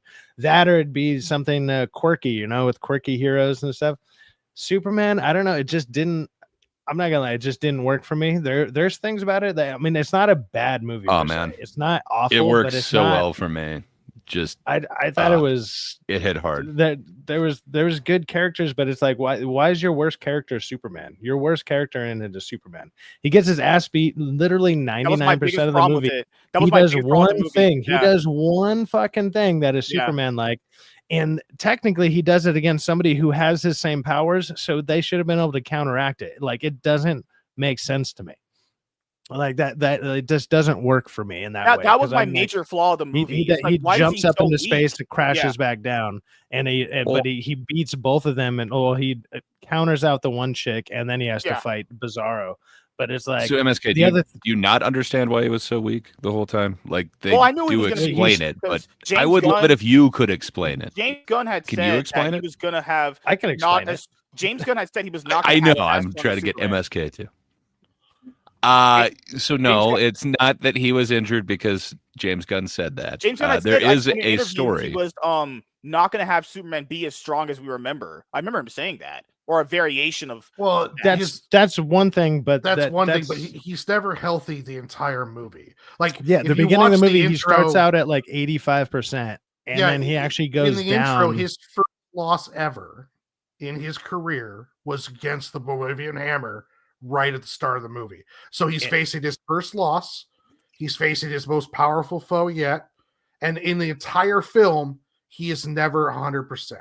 So he's 85 there, and after the kryptonite poisoning and along those lines. Yeah, when he goes to get powered back up, he's like back to 85 or something percent. Yeah. Then he gets captured, he gets taken in, and then gets the kryptonite poisoning to a certain degree. And I was reading some people say that there's no kryptonite in this movie, other than the guy turning into kryptonite.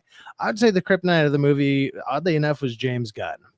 And I'm a big fan, so the kryptonite's throughout the whole movie. Before we go to the video, we need to talk about the Superman sequel. The things that I didn't like, I mean, they're in the review. He just one wasn't strong. I didn't like the Jor-El thing, and it was like, Crypto. I didn't like Crypto at all. I thought Crypto was just annoying. I just didn't like the dog. I think it was just annoying. I think it was a little overdone. Overall, like, I get the quirkiness. Like, if he talked, it'd be better. I'm saying if the dog talked, it would feel more immersive. But he's just a stupid dog. I don't like dogs. I don't like the dog talking, but I think he could have been a little less annoying. Maybe a better, slightly better trained. But I mean, he does end up listening in that last fight when he's like, "Hey, get those," and he gets all the flying things. But that's another little thing where it's like, how is Superman not realizing all these flying little balls around him that are actually the things that, like, how does he not put this together way sooner? You know, all the spheres and stuff that are. It's like you're literally around a guy who has this kind of tech. Well, like if you're friends with the Justin's gang, you're friends with Mr. Terrific. It's almost the same kind of tech. Yeah. Like, when did you recognize these things? When did you be aware of them? He wrote this movie very much like a comic book, and that is kind of. There is some kind of weird quirkiness in the dialogue because he wrote it very much like it was a script for a comic book. No, this is not true. This is not true. All right, we got to go. Let's go. Let's have some fun. All right. You guys don't want to have sex, obviously, because you're not gay, and me neither. See how those counteract? All right. Hey everyone, I am MSK, aka Master Swag King, coming at you guys today with another video. And if you guys are returning viewers or new viewers, then please consider subscribing to the channel if you have not already. Leave a like on this video if you enjoyed it and comment down below. Also, make sure you guys hit the notification bell. That way you guys can get notified on whenever I upload a brand new video or go live. And in today's video, we are going to be talking about James Gunn's Superman sequel, Man of Tomorrow, announced. So, the first movie in the DCU, James Gunn's Superman, came out in July of 2025, and the movie is still currently doing well at the worldwide box office. Now, I don't know if it's going to be a profitable movie for Warner Brothers, given how much they spent on the movie's budget and marketing, but it is having a very steady rise at the worldwide box office still right now when we're doing this video. The numbers just constantly just keep going up and up. So it does have some legs there. People are genuinely interested in watching this movie on repeat, even though the movie just recently came out on digital. So that means that people saw it on digital and went, hey, I want to go see this on the big screen. Now, if you guys ask me what my problems were with the movie, I said these in the review. Like, I think he was just not strong enough. I think that was a problem. Then I didn't like Crypto that much, and I didn't like the Jor-El thing. Now, were those things enough to make me not like the movie? Not really, but those were problems I had with the movie. But it's not a bad movie. I like the movie.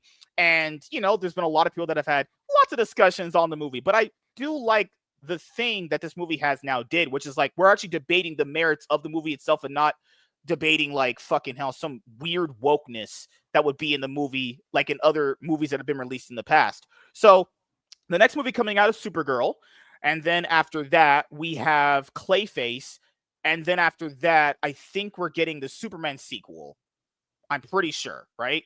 Or we might be getting that Wonder Woman movie fast track. Because remember, James Gunn had said we're getting the Wonder Woman movie fast track. They're doing that Lanterns TV show. I don't know if we count that too. That's coming out. Yeah. So who knows where this universe is headed? But I will say this: Rachel Brosnahan is for the streets. We caught you, bitch. We caught you cheating on your husband. You're for the streets, like all the other girls out there. But I'll ask you guys, before we head into reading what we're going to be covering in the video, I'll start with Lunchbox Warren. After having watched the movie, you still enjoyed the movie? You still liked it?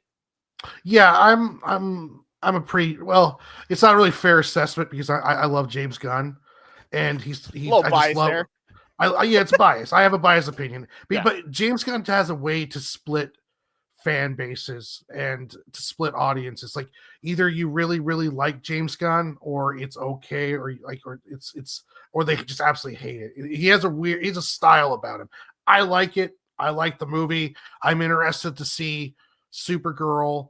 I am wondering though, he has this deal about scripts have to be good and ready before they move, so their calendar's constantly changing.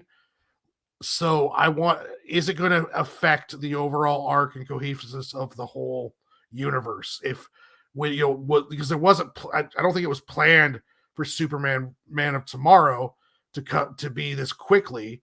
So we're going to get a sequel to Superman in, damn near 2 years. I wouldn't say James Gunn was misleading people, but the way he made it sound like in interviews out of like headlines, he said he was working on a secret project not related to Superman.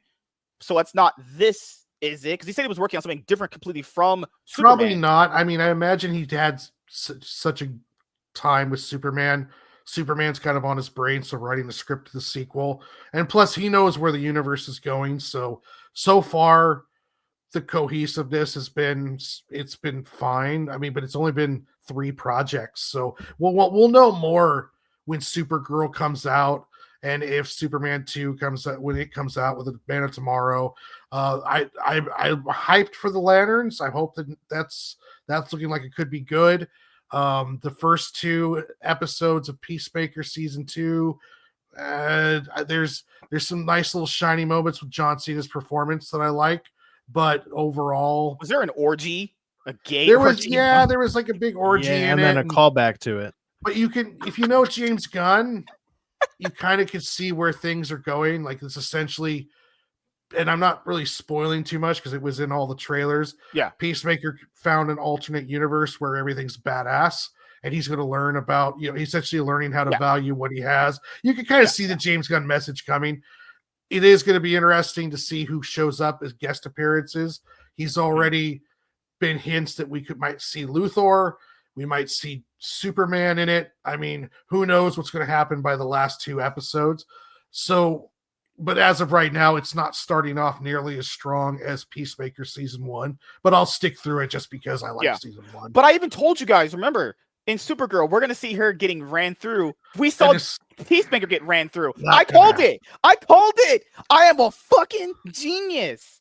We didn't see it in Supergirl potentially, but we saw it in Peacemaker. This is why I'm the top G. You guys are all the clout chasers. Your daddies right here. But no, all jokes aside, Cyfax, what are your general thoughts on Superman? Because I don't think we had you on for the review, so I have never heard your actual probably thoughts about it. Not for Superman, no. But before overall, you get to the Superman thing, what do you think of MSK calling himself Daddy there? Was that as disturbing to you as it was to the rest of us? That might be, it's not the least retarded thing I've ever heard on this stream, but it's fucking close. The first retarded thing that we hear all the time is we're cloud chasers, which I find hilarious. But it's all good. It's all good. Now, as far as Superman goes, though, look, like I didn't hate the movie. Like I know I got plenty of gripes with it.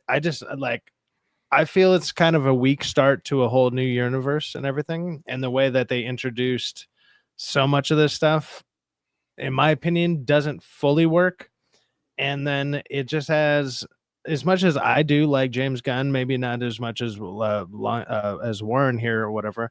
But at the same time, like for the most part, a pretty big fan. Like I almost can't name one movie that I truly dislike from him or something. No. They're just not super high. They're not super high rated as other people, but it's like for the most part, I find a lot of them rewatchable and stuff. I'm like, no, he's a good director and stuff. When he's doing like his quirky stuff, like I probably like Suicide Squad more than a lot of people do. Like I've seen Suicide people. Squad is amazing.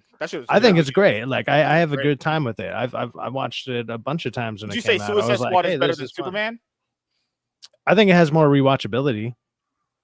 That's okay.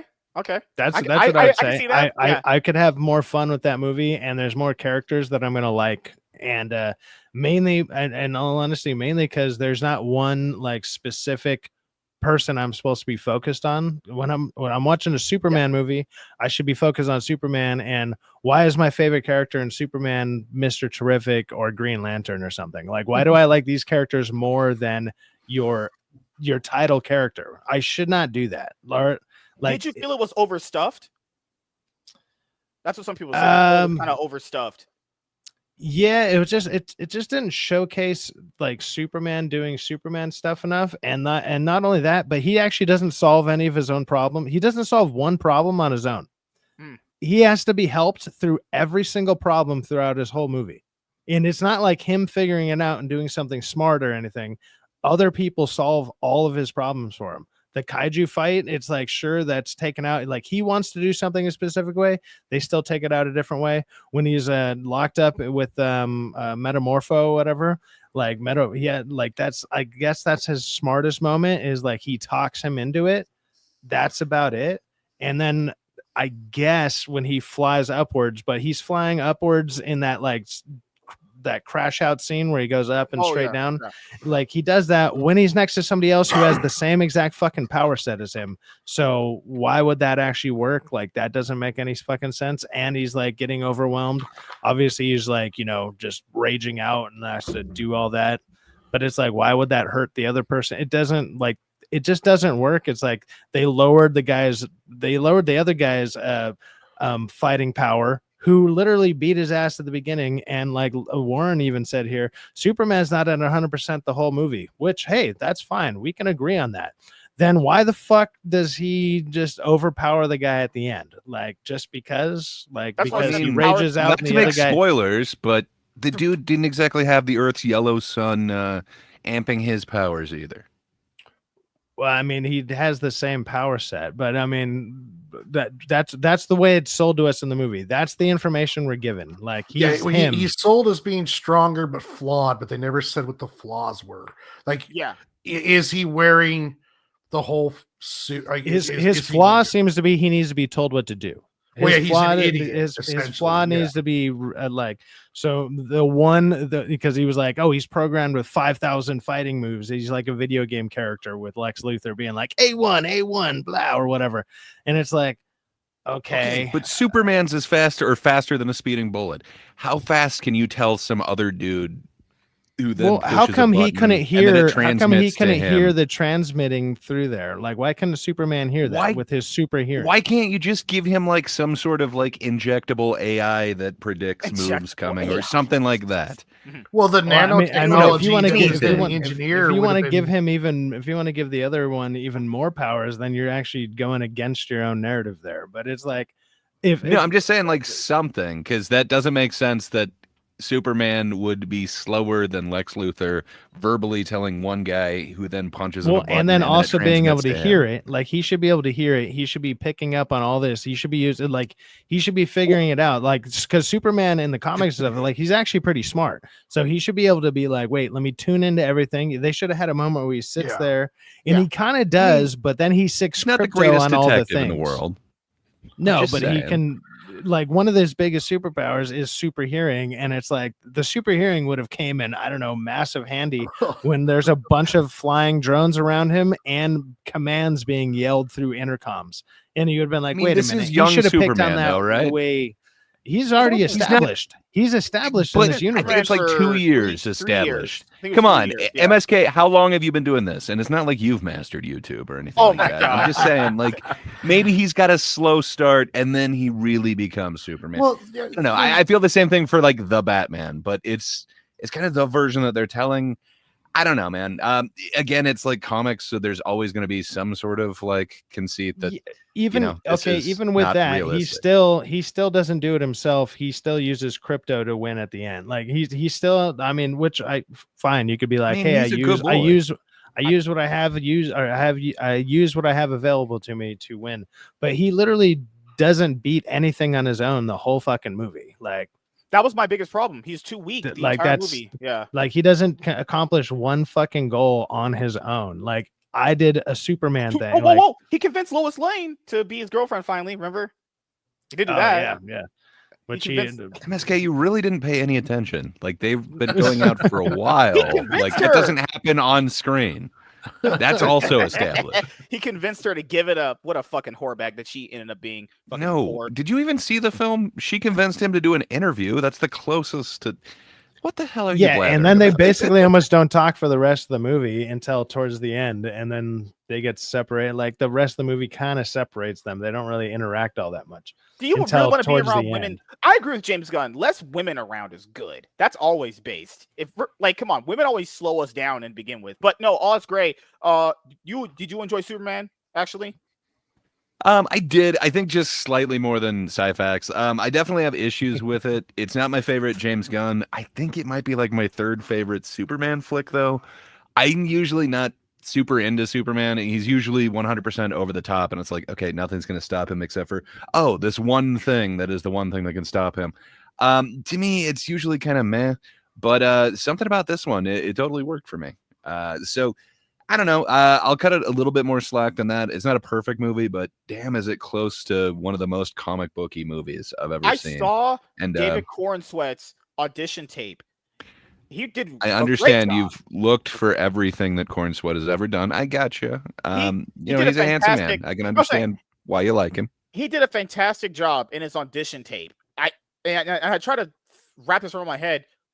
Then why was it so? It didn't feel like we got enough of that in the movie sometimes. I was watching the audition tape. I was like, this guy's pretty good. I can see why he's Superman. This guy, he's better than Henry Cavill. He's fucking actually charismatic. He's actually can act. I was like, all right, this guy can be Superman. But no, I mean, barring my flaws with the movie, I did enjoy it. I do have to rewatch it. Maybe it doesn't hold up. Maybe it might. Who the fuck knows? When I have sex with my wife, sometimes it doesn't hold up very well. Because I end up making her blow her load pretty easy. Syfax knows that. All over your back? No, it's not how that works. I can tell you, I don't know that. Try But buy a now I do. jar Apparently, of David's corn sweat. God. James Gunn confirmed Superman sequel title and release date. One sec. We may make sure it's big enough. Oh, I love big enough. The Superman movie sequel arrives in theaters soon. The new DC universe saw its first film, Superman, rise to become 2025's highest grossing superhero movie. I mean, the competition was literally MCU movies that we know were not going to do well. I told everyone here they weren't going to do well. How do I know that? The fucking past ones proved that to me. But, I'm a Shikamaru from Naruto. I'm always 3 moves ahead. That's how I think, honestly. Me being a genius is firmly established, obviously. No? It's like Confucius say, he who points out the obvious might be named MSK. Don't blame him. I mean, if you win a race, you want to brag about it, and if it just so happens that was a race at the Special Olympics, you might just leave that part out. But, it's just. But if you win, you win. They got a first place medal. Like, dude, we were the best of the worst superhero movies that came out this year. We killed it. We did the best out of all the superhero movies that lost money. We lost the least. We lost the least money. Also, at the time of you guys lost $5. We made like 7, dog. Like, boom. Boom. At the time of us doing this video, Superman had just came out on digital, and it doesn't seem like that has truly affected the movie's consistency in its worldwide box office ticket sales growth. But what's so weird about this movie is like, okay, I don't think the movie's an absolute failure if we're talking like a bomb, but it's not a financial success if we're going off the marketing budget and the overall budget of the movie. But it's not. I'll say it's underwhelming financially, but I don't want to call it a bomb. That's just not what I would classify. If 700 million is where it starts making profit, if we believe the budget and the media, it's at 612 now. You have to count digital as part of the studio making the money on it, which we don't know no one else usually does. Well, I mean, but what I'm saying though is, if we're looking realistically, how much money does this make to earn profit? Well, then with the digital, it'll be over 700 million. So I mean, they've made the money back, but it's not a success by no means. I think what I'm saying, like Syfax is saying, it's not like piles of profit, but man, I think you'd still rather take a black than be in the black red. Oh no! Well, I mean, I know MSK doesn't. He would never. Fantastic Four, right? For Fantastic Four lost its ass. So did Brave New World. So it's like, at least DC could say, well, we made $5. MSK will take like a freaking he'll take an elbow deep worth of reds before he ever takes a black. Okay. Hey, that's true. I am undefeated when dating black women. I am 20-0. One of those arm wrestler guys forearms too. He wants that big one. So this is my overall general reality that I like to point people to. Is you can see your reality? Please, pray tell, give us a glimpse into your world. I will go over it. If you look at my my TV in the background here, and it's doing AI freaking like hallucination art, like it's hallucinations and whatever, like hallucinogens. It's just AI randomness. That's what MSK's brain is like right there. Yeah, it's kind of hard to see. Maybe I can turn the camera for you.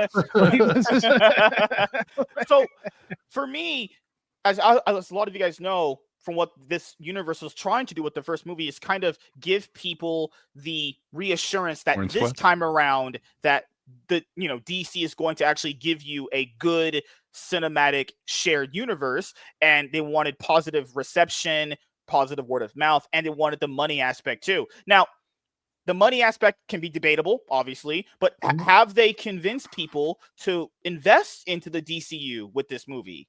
Because that's also another goal, because I gave up on the DCEU fucking after BVS. I was like, I'm done. And it failed completely because obviously reasons, those movies fucking suck, But this time around, after Joker 2. I mean, Joker 2 was unbelievably terrible. Like that probably had people going like, "Well, what the fuck You is are DC wrong. doing?" It is the second best musical of 2024, and I will not stand for you slandering its good name, sir. I'm sorry, Gray. I I bid you almost fully walked adieu. out.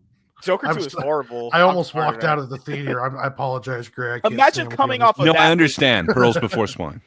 Like imagine coming off of Joker 2 and that being people's last impression of DC before. I mean, the best musical of that year, I mean, was all the people walking out and hanging themselves and gurgling in unison, like Smile too. And people recorded that, and then it became a promo for Smile 2. Yeah, it was great. Oh my god, holy fuck, dude! Gosh, shit. Superman has established many records at the domestic box office with a respectable $612.2 million global haul at the time of writing. That is past the film's break-even mark. That's a lie. That's just a fucking lie. But ensuring that the DCU Chapter 1 starts off with a profitable release. This is why no one trusts these people. They just blatantly lie. They're just lies. Also, when people say things MSK? like... Yeah, go ahead. Do you ever hold a mirror up to yourself? No, because I always tell the truth. Second of all, when people say, "Oh, well, James Gunn debunked this," that's not how that works. For James Gunn to debunk something, we'd have to show you proof of the numbers themselves. Not like, because he was asked, like, "No, this movie doesn't need to make that much money." Well, prove it. You need to prove Guys, that to me. the thing that I did the other day that I definitely only put my heart and soul into, I swear it did as good, if not better, than what the market is saying. I just did it, and you should believe me. Yeah. Also, invest in nothing but me all the time. In case you don't know what that is, it's at SciFax. Oh God! Hey, I invested $25,000 into this business, sir. Your business needs to make like $50,000 on average year in year out to make profit. Oh, I did twice to three times that amount. I swear. I swear. Got any proof? Trust me, bro. Hand on whatever Bible you want to swear to, like... or the fingers crossed behind your back. That's what he did. It's like he was like, no, it doesn't have to make that much money. People say, "Oh, he debunked people." You have to prove that. That's how that works. Hey, MSK, you want to know my? Does it hurt having those double standards? You're carrying a lot there. Hey, you're saying that they're not profitable, showing no proof of it, but then you're saying I don't believe him because he's not showing me proof. Does it go both ways or just one way with you? No, but that works though. Well, the guy who's selling you the snake oil, you're gonna believe him that he's like, "I'm killing it, dude." Like. No, I'm not going to believe MSK either. Is the thing.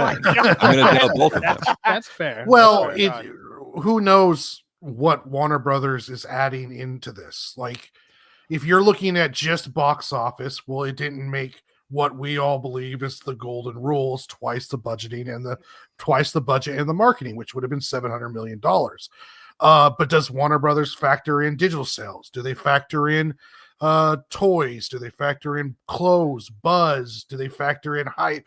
I heard comic books are selling more. If there's a positive response that's going to carry into the next movie, and maybe it is a success to them. I don't know. It's funny. Gray keeps saying popcorn buckets. Actually, the guy from AMC, I mean, this was only specifically AMC that came out and said it.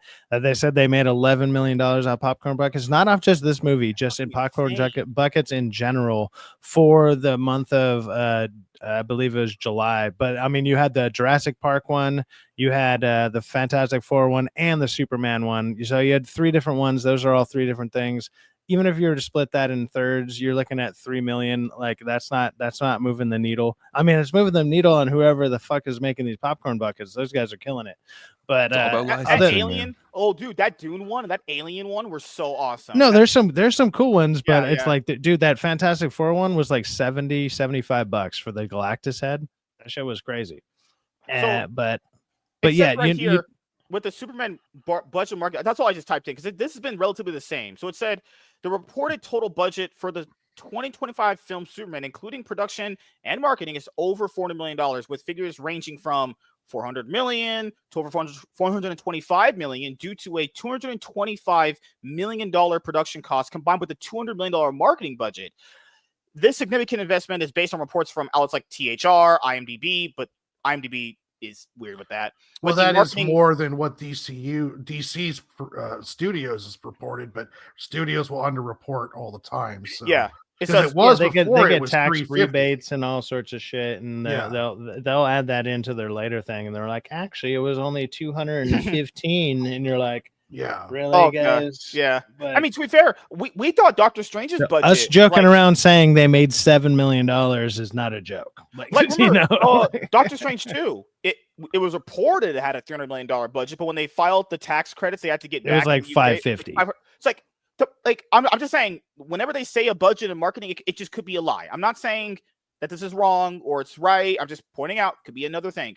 With the marketing campaign estimated to be substantially higher than industry standards for a major blockbuster, so that means it could be higher or lower depending on who's telling it to you. But this is like a rough estimate. Like you need about like $700 million. That's a break even, roughly. So when they're saying like profitable, that's literally bullshit. I mean, I'm sorry, it's just horseshit, honestly.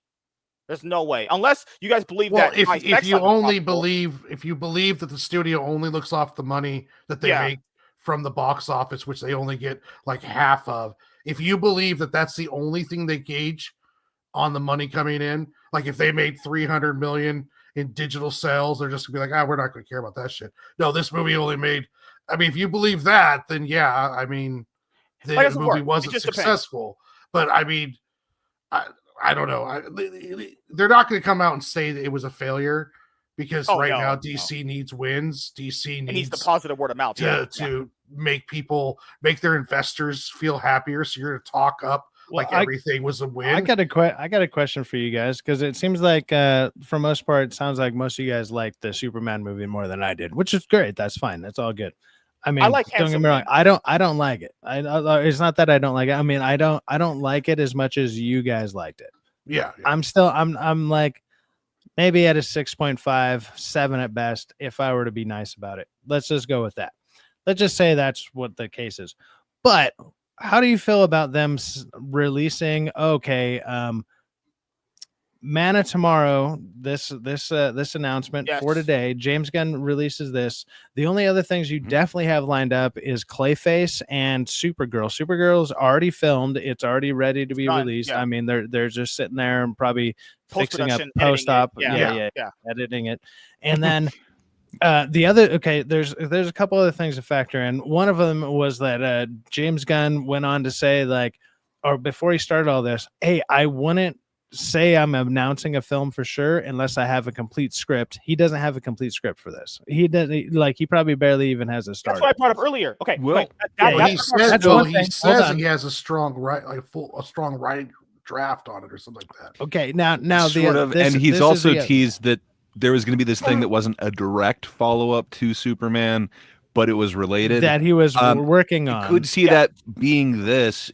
So if you look at what it's probably going to be, it looks like it is going to be Legion of Doom versus another team, if you will. So I don't think it's going to be straight up like a Superman sequel. I think it is what he was teasing before. The other thing that I was going to be bringing up is like how many things he's canceled between then, and then what ended up getting canceled because of it, because their slate completely changed since. I mean, it's changed multiple times since the first announcement. It's changed multiple times. It's already changed again now, obviously, because of this. But it makes me feel like the studio has no faith in him doing anything else other than Superman. So it's like, even if he did have a Batman and whatever lined up, obviously they can't release a Batman that's in his universe while lining up with a second Batman movie. Looks like they're trying to push forward for the second Batman movie with the Batterson one. Because but they always said they were going to do that. Yeah, no, they wanted to, but it kept getting pushed back. It's going to be 5-6 years fucking later. So I think you're whatever. But honestly. that means you can't release a second Batman movie. You just can't do it. Nobody's going to understand. You're misreading. It would be in this version, just like we had the Joker. It's completely different. That was during the same time. It would be completely different, sure, but. Dude, most people are not going to understand. It would be let's just be honest. Come on. Everyone knows that would be stupid. Do not do that. Absolutely. I think they should 100%. Yeah. Oh, I want to see a Corn Sweat like actual Batman who can do some shit, but I want to see where they're going with the Pattinson universe, especially after the Penguin, man. I just want to point out that Penguin made it so much better. Pattinson was terrible. Like, I can't believe people actually like that. You have like an that one blows City, my mind. If you have like an Arkham City style Batman, people will eat that shit up. Dude, I'm the honestly Batson Batman the was whole- so dumb. He got a the picture whole- like 20 minutes into the movie. Look to the and all you need to do is like look to the left of the Iceberg Lounge, and he could have done the most basic of detective work. Like, how did somebody get a picture from this angle? And he would have seen where the Riddler was 30 minutes into the fucking movie. He's the worst fucking detective they've ever put on screen. He's a fucking idiot. Like, I'm sorry, he just is. They But give him the picture so early into the movie, and he's right the fuck there. That's where he was the whole fucking movie. One other thing though is that I hear what you're saying, but again, MSK, how long have you been doing the MSK show? Okay, Warren, what did you want to say? So again, it could take some time to truly master your craft. Perhaps he's not the world's greatest detective yet. His What if you like failure the in the picture? first Like, one I could give it showed to just him a basic that. person, be like, man, how do I get that angle? What if I went up there? Oh, that's where he's at. Like, See, you and just now do he that the thought most about that basic. because of that first one. Now he's going to be He's a like, real oh detective. wait, now I'm not retarded. It took me 2 hours and I 40 believe minutes MSK in a one day. 4-act movie. A 4-act movie. Who the fuck does a 4-act movie? Because that movie. I Is mean, 4 it's all the acts. rage, man. Listen, if we've got slow Nirvana, I think we're good. We can go 4 acts with this, but I believe Dude, that MSK Nirvana's could one 3 day produce a chords. good It doesn't show. even have 4 It chords could in it. happen. Like They only need 3. Okay, Warren, they what wanted you want to say? 4. There's so we've moved like 3 different topics in the last like 5 minutes. Hold on. Will Scredo says 4 acts. Yes. When the Riddler gets taken down, that last part where Batman goes in, that's considered a 4th act because like the movie is basically done to there, and then they're like, here's the 4th act.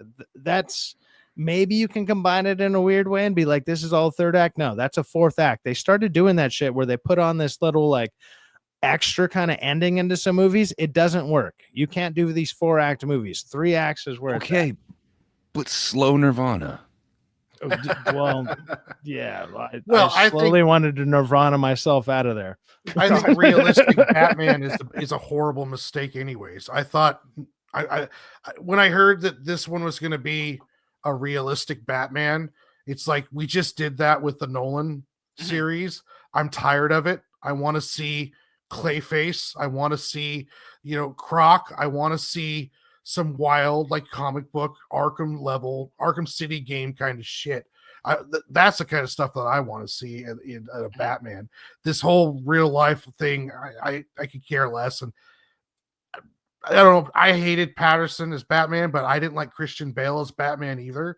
I think both the Nolan series and this new series, the weakest characters in the movie are the Batmans. So, but that's, I'm not a fan of the Nolan series. Everyone holds it up on a pedestal, but really the weakest part of the entire series is Christian Bale. But for me, before we go on, just want to point out, because we're talking about the Batman, and that is actually important because the Batman sequel is slated and scheduled to come out in the same year that Man of Tomorrow is coming out. It's supposed to be coming out. Now, he had said they're going to make sure that people know it's DC Black Label. It's not in the same universe. Like I said before, the Batman for me, it's a pretty forgettable movie. I mean, I watched it once and I thought it's not, I wouldn't call it horrible, but I was like, nah, I could kind of take it or leave it. So when they said a sequel, I was like, I could give 2 shits if I got a sequel. But now, talking about Superman specifically, looking at what James Gunn said, because he had said they're not going to greenlight a film until the script is done. So that's what I said earlier, because Cyphex asked this. So I don't know if that was this movie that he was secretly working on or is something else. So if it was the secret, so if this was a secret movie, then did he already finish the script? I don't know. That's where it gets kind of like fuzzy right there. But I remember the slate changed quite a bit from when it first started. Like they canceled the Thor. I think it was Authority. He had said that there was a movie all ready to go. Yeah, and they couldn't get the script right. Yeah, it was Authority. He's not going to let projects go unless they get the concept and the script right. So, or unless it was why would you do Authority without establishing like the major players? People told him that we don't. Yeah, and he listened. Those. Yeah, I'm glad he changed. I'm like, we don't need those movies right now. Supposedly the Wonder Woman project is going quite well. The Batman project is being worked on. Yeah, I mean, it's not like this stuff is being canceled. It's getting moved around, and he's making sure that he has good quality scripts. So if that's all true, we'll know here in the future, because in a couple years we'll get to see all these projects, and it won't be long if Supergirl sucks, it is total disaster. Man of Tomorrow won't be able to save it, and this ship will sink before it even sets sail. But if he gets decent returns on the other films and the Clayface along those lines, they're going to keep going. We might see budget shrink. I can't imagine studios making movies at losses and not adjusting unless they're counting other things, or other parts of the market that we don't know about, or they're not talking about, that are compensating for those lack of ticket sales. Had discussed that because too, remember? Theaters still hasn't recovered from COVID. Yeah. So, I mean, who knows what could be? Maybe theaters start bouncing back next year. I mean, there's lots of factors playing into the slump. I was going to ask you this, because me and you talked about it, I think in a few weeks ago for a Superman video that we did, was the fact that I even told a lot of you guys this too. Depending on the results of Superman's box office, the initial plans that they said will change, because you have to see the numbers you actually are going to be getting. Keep in mind, this is only just for one movie. We don't even know if this is going to translate to Supergirl. We don't know that. Like, this has to be a thing built over time. Like, out of 5 movies, where's our general average for a box office? And the movies and TV shows they announced before all this happened, it's like, okay, this is what we told them. Don't announce that shit. Because Supergirl could be like a $300 million movie. Wait. Are it could be a disaster. Yeah, are you guys familiar with Supergirl? Like, I'm not super familiar with it, but I got a couple questions, and if you are, maybe you guys can answer them for me. Like, just a couple. Through? So no. So her thing is she flies to other planets, technically with like red suns. That means her powers go away, right? Do they fully go away? They don't fully. They lessen, but they don't fully go away. Okay, so she has the power to because of that, she can get drunk there. Yeah, sure, right. She can get drunk if she get injured. Is she strong enough to still fly back from there?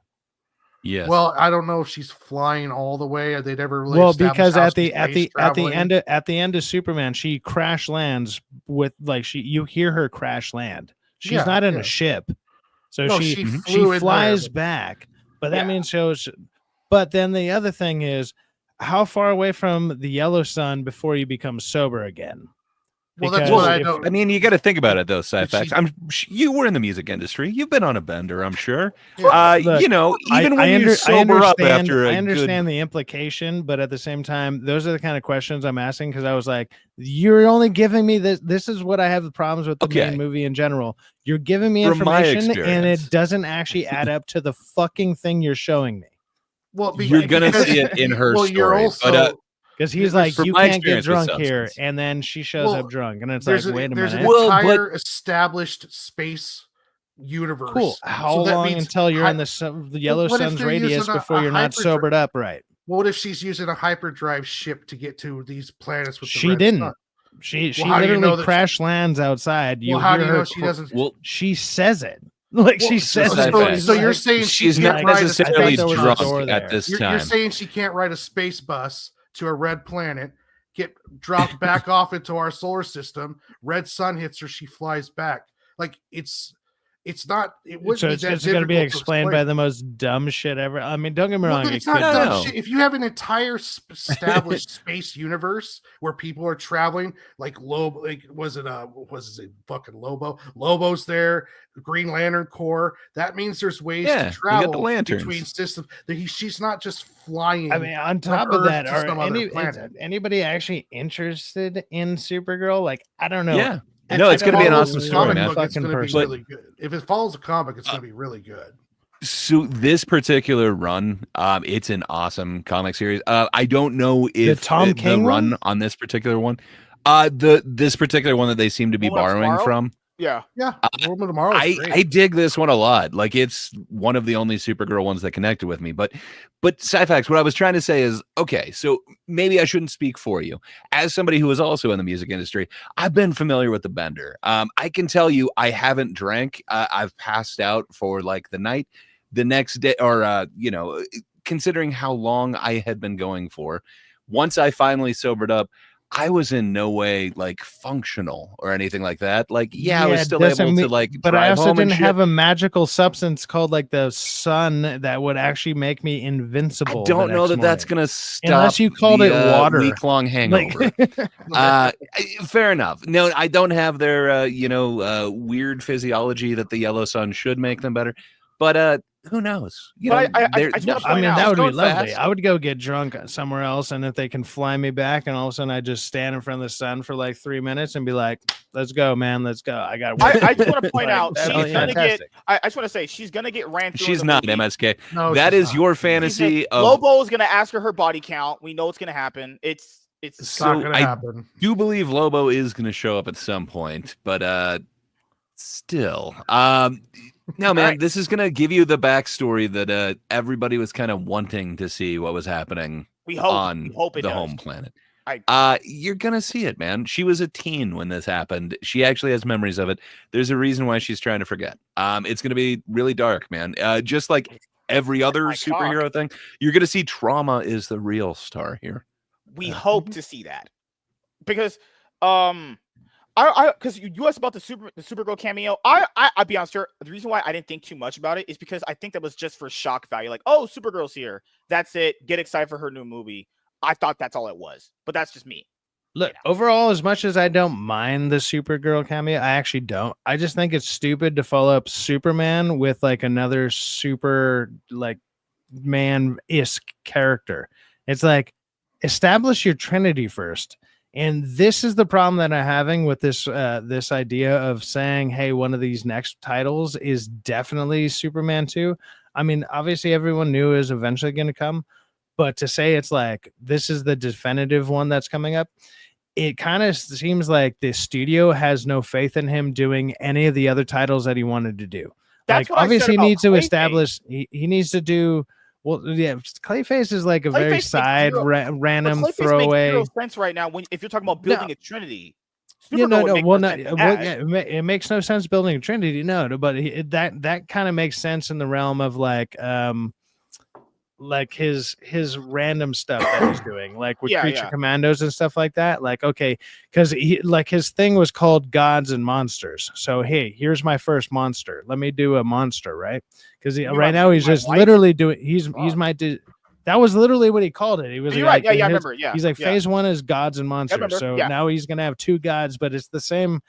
I don't want to say it's the same god, but it's basically the same person. It's a person with the same fucking powers. Like, give us other godly style characters. I think that would be way better. Like, give us like if you're gonna do a female character for your second one, I think the obvious choice is fucking Wonder Woman, right? Like that would be the obvious reason why second. I think they're kind of waiting on that one. I don't know, but I think it's because the reception of the previous one was so bad. They want to give it a little bit of time away from that one. The reception of the first one was great. That was the about 8 reception of the years ago second movie was terrible. Yeah, and the second one is only like 5 years past. But no, the thing you just said, yeah, that the same way you feel about Supergirl is why I feel about Clayface. Why are we getting a Clayface? I just don't understand. Just put him in the Batman movie. Then that's what I said. That's my opinion. Supergirl to me is fine. No, Clayface makes sense because you can like establish that you can actually make low budget films with these side characters to establish making money again. Because if you can do this for about 50 million, that's going to be in the horror aspect, and it makes 200. Like that's a massive win for horror movies. I'm not saying I disagree. What I'm saying is like, is there like a demand for a Clayface movie?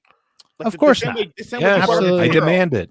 It's a body horror film, though, so that if they put like that's the other thing I was saying. Those are kind of in right now. Yeah, if they play to that market and they make a $50 million movie that turns out $250 million, that's a huge success. You know, and so then they put a little twist in it to be like, hey, it's also part of this superhero thing. You can bring in these superhero people who might not be super big horror fans. Like, not everybody that's into superheroes is into horror. Like, I'm into all of it. Like, I watch all the movies, whatever. Horrors? So, shut the fuck up. Who doesn't? But it's like we support working women. But you know, as WZ is pointing out too, like he's excited for Lanterns. There's a lot of different directions they're going with this whole thing, and I'm kind of digging it. Where it feels like Marvel is looking for like a home run out of everything they're doing, but I don't think they're expecting like huge reception for Creature Commandos or or really Clayface. But I think no matter what, they're keeping the budgets low enough that it seems to be working out pretty awesome. All right. I have more confidence in this than anything coming up with Marvel. So I'll buy a ticket, man. He's got my vote. DC's future movies could improve on Superman's performance. Keep in mind, it could straight up get worse. Keep in mind, I'm just saying that. With the film showing the path forward for the franchise, David Corenswet, Nicholas Hoult, Rachel Brosnahan, and the Superman movie cast as a whole have received nothing but praise for the film, with James Gunn revealing that he had already written the treatment for a Superman sequel of sorts.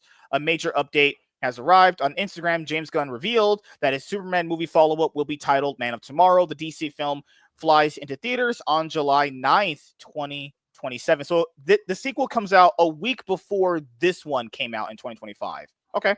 Drop the image right here. Obviously looks good. I'll be honest here. I watched the animated movie Man of Tomorrow. I've never read the story. I think I'm familiar with it. Or maybe I'm confusing that with Last Son of Krypton. But Man of Tomorrow's story is really familiar. I watched the movie. Well, that's the one with that's when they rebooted the cartoon movies.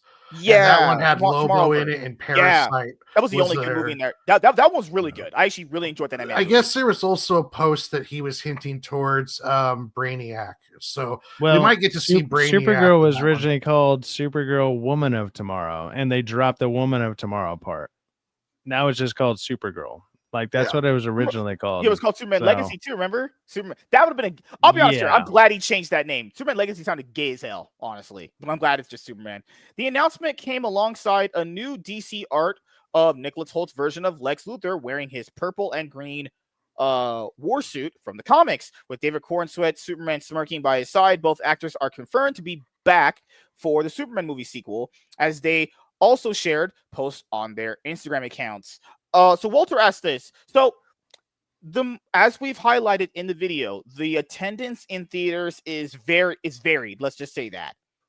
If there is no demand for that movie, it is going to fail. Like with Thunderbolts and Brave New World and all these, even the other DC movies like Joker 2.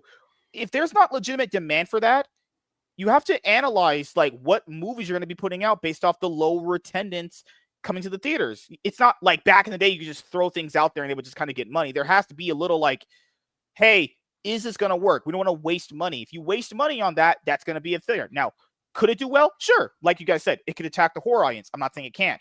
But is there a legitimate demand to go to the theater to pay to watch a Clayface movie? Well, here's what you're missing though. This is the part. The point that Cyfax made earlier with the horror films being in demand.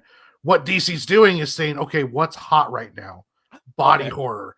What character do we have that we might be able to hit the body horror market? Clayface. That's what they're doing. They're not saying Superman is a superhero movie. It's an action, all ages superhero movie to play out.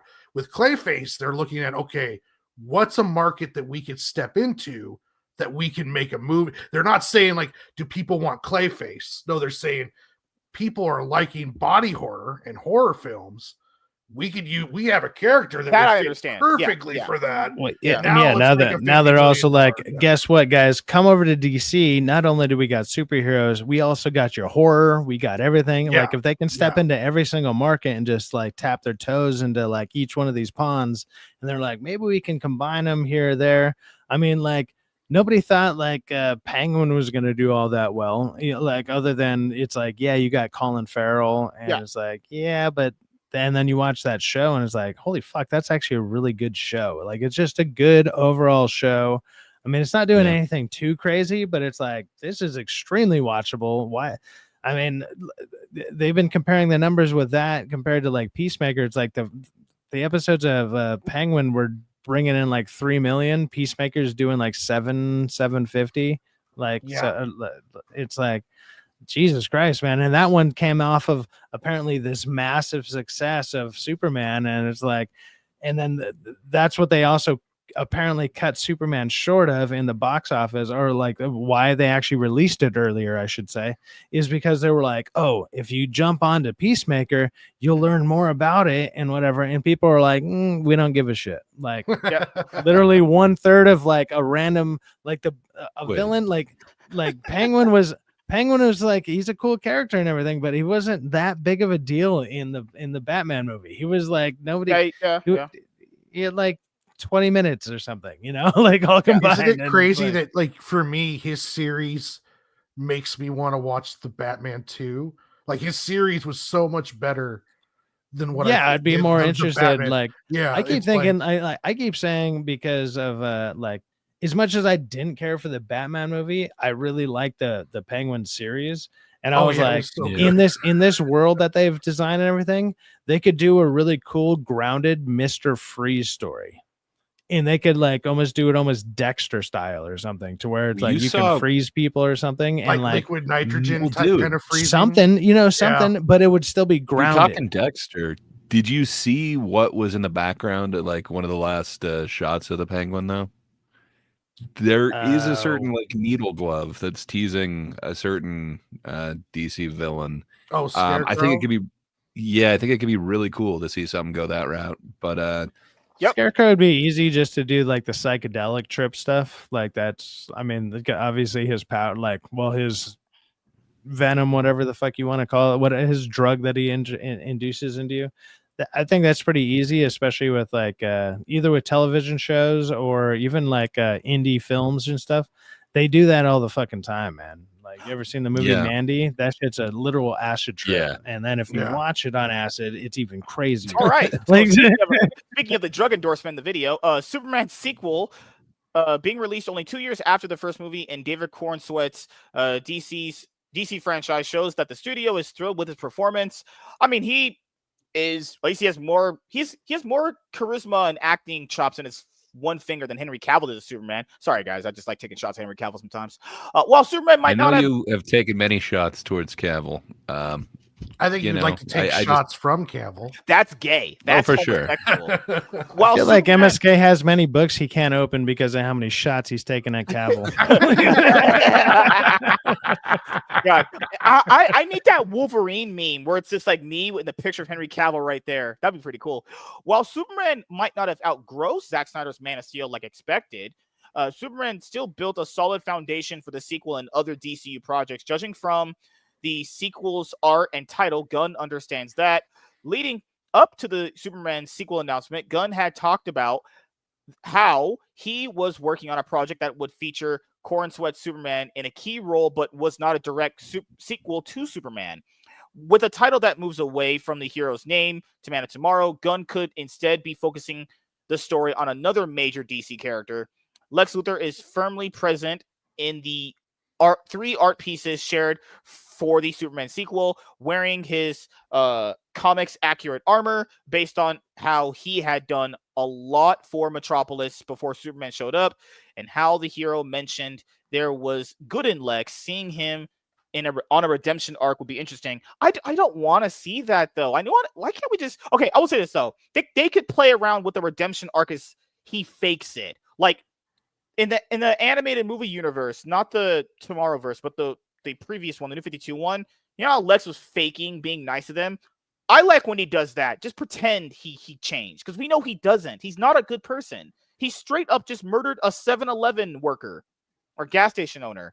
Don't trust that bastard. Like a falafel merchant, but yeah. Lex and Superman could also be co-leads, as the hero is associated with the Man of Tomorrow's nickname. The DC art shows the characters both standing alongside one another and fighting each other, which could tease that Lex. It could be them teaming up to fight Brainiac if Brainiac's like a world-ending event. I mean, it could be something like that, like a friendly team up just for this fight. I mean, Brainiac would actually work, because there is actually a thing in the Peacemaker trailers that maybe some people didn't see, but there's a door that he opens in the trailers that shows like these skull-looking insects, and that's actually from one of the video games that Brainiac's a part of. So like that's actually kind of like a small nod to Brainiac, and people have been saying Brainiac might be a part of the next Superman movie.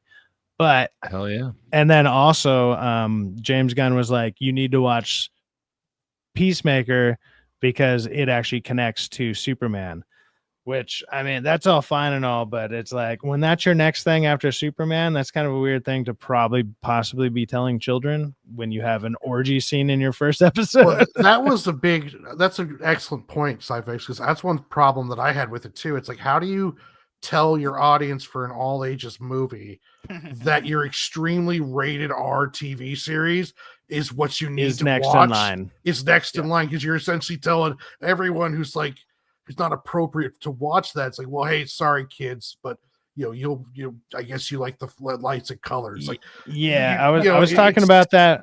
I was talking about that on DA stream and there was somebody in the chat who's like, well, people just need to be better parents. It's like, that's actually not the point. You know how many kids can easily just be like, look, mom, the next DC thing is on HBO. And it's just called Peacemaker, and that's all they know about it. The words fucking Peacemaker. It's like, wow, that sounds so humble and nice. Here you go, son. Here's the password to our HBO. Hey, watch Peacemaker. Here's some dick and balls for you. Like, what the fuck are you talking about? My sister-in-law let my 14-year-old nephew watch The Boys because we watched all sorts of stupid shit. We watched all sorts of stupid shit when we were younger. Though. My argument with that is like, but what about the children? It's like, well, then again, just don't have to. Keep in mind, you will find out if that stuff is bad shit in anyway. Don't have to watch it. It's literally just that. To be fair, it's always not that simple because there's always going to be ways for them to watch it. Well, like I said, if a kid walked up to you and you knew nothing about comic books and you were like, "Look, mom, after I watch Superman, I want to watch a show called Peacemaker." Like those MSK. two words, just like that sounds like I'm gonna watch the best superhero, and then somebody out there spreading peace. Like that's what parents are going to hear if they know nothing about comic books. You understand that? You're right. He's spreading it.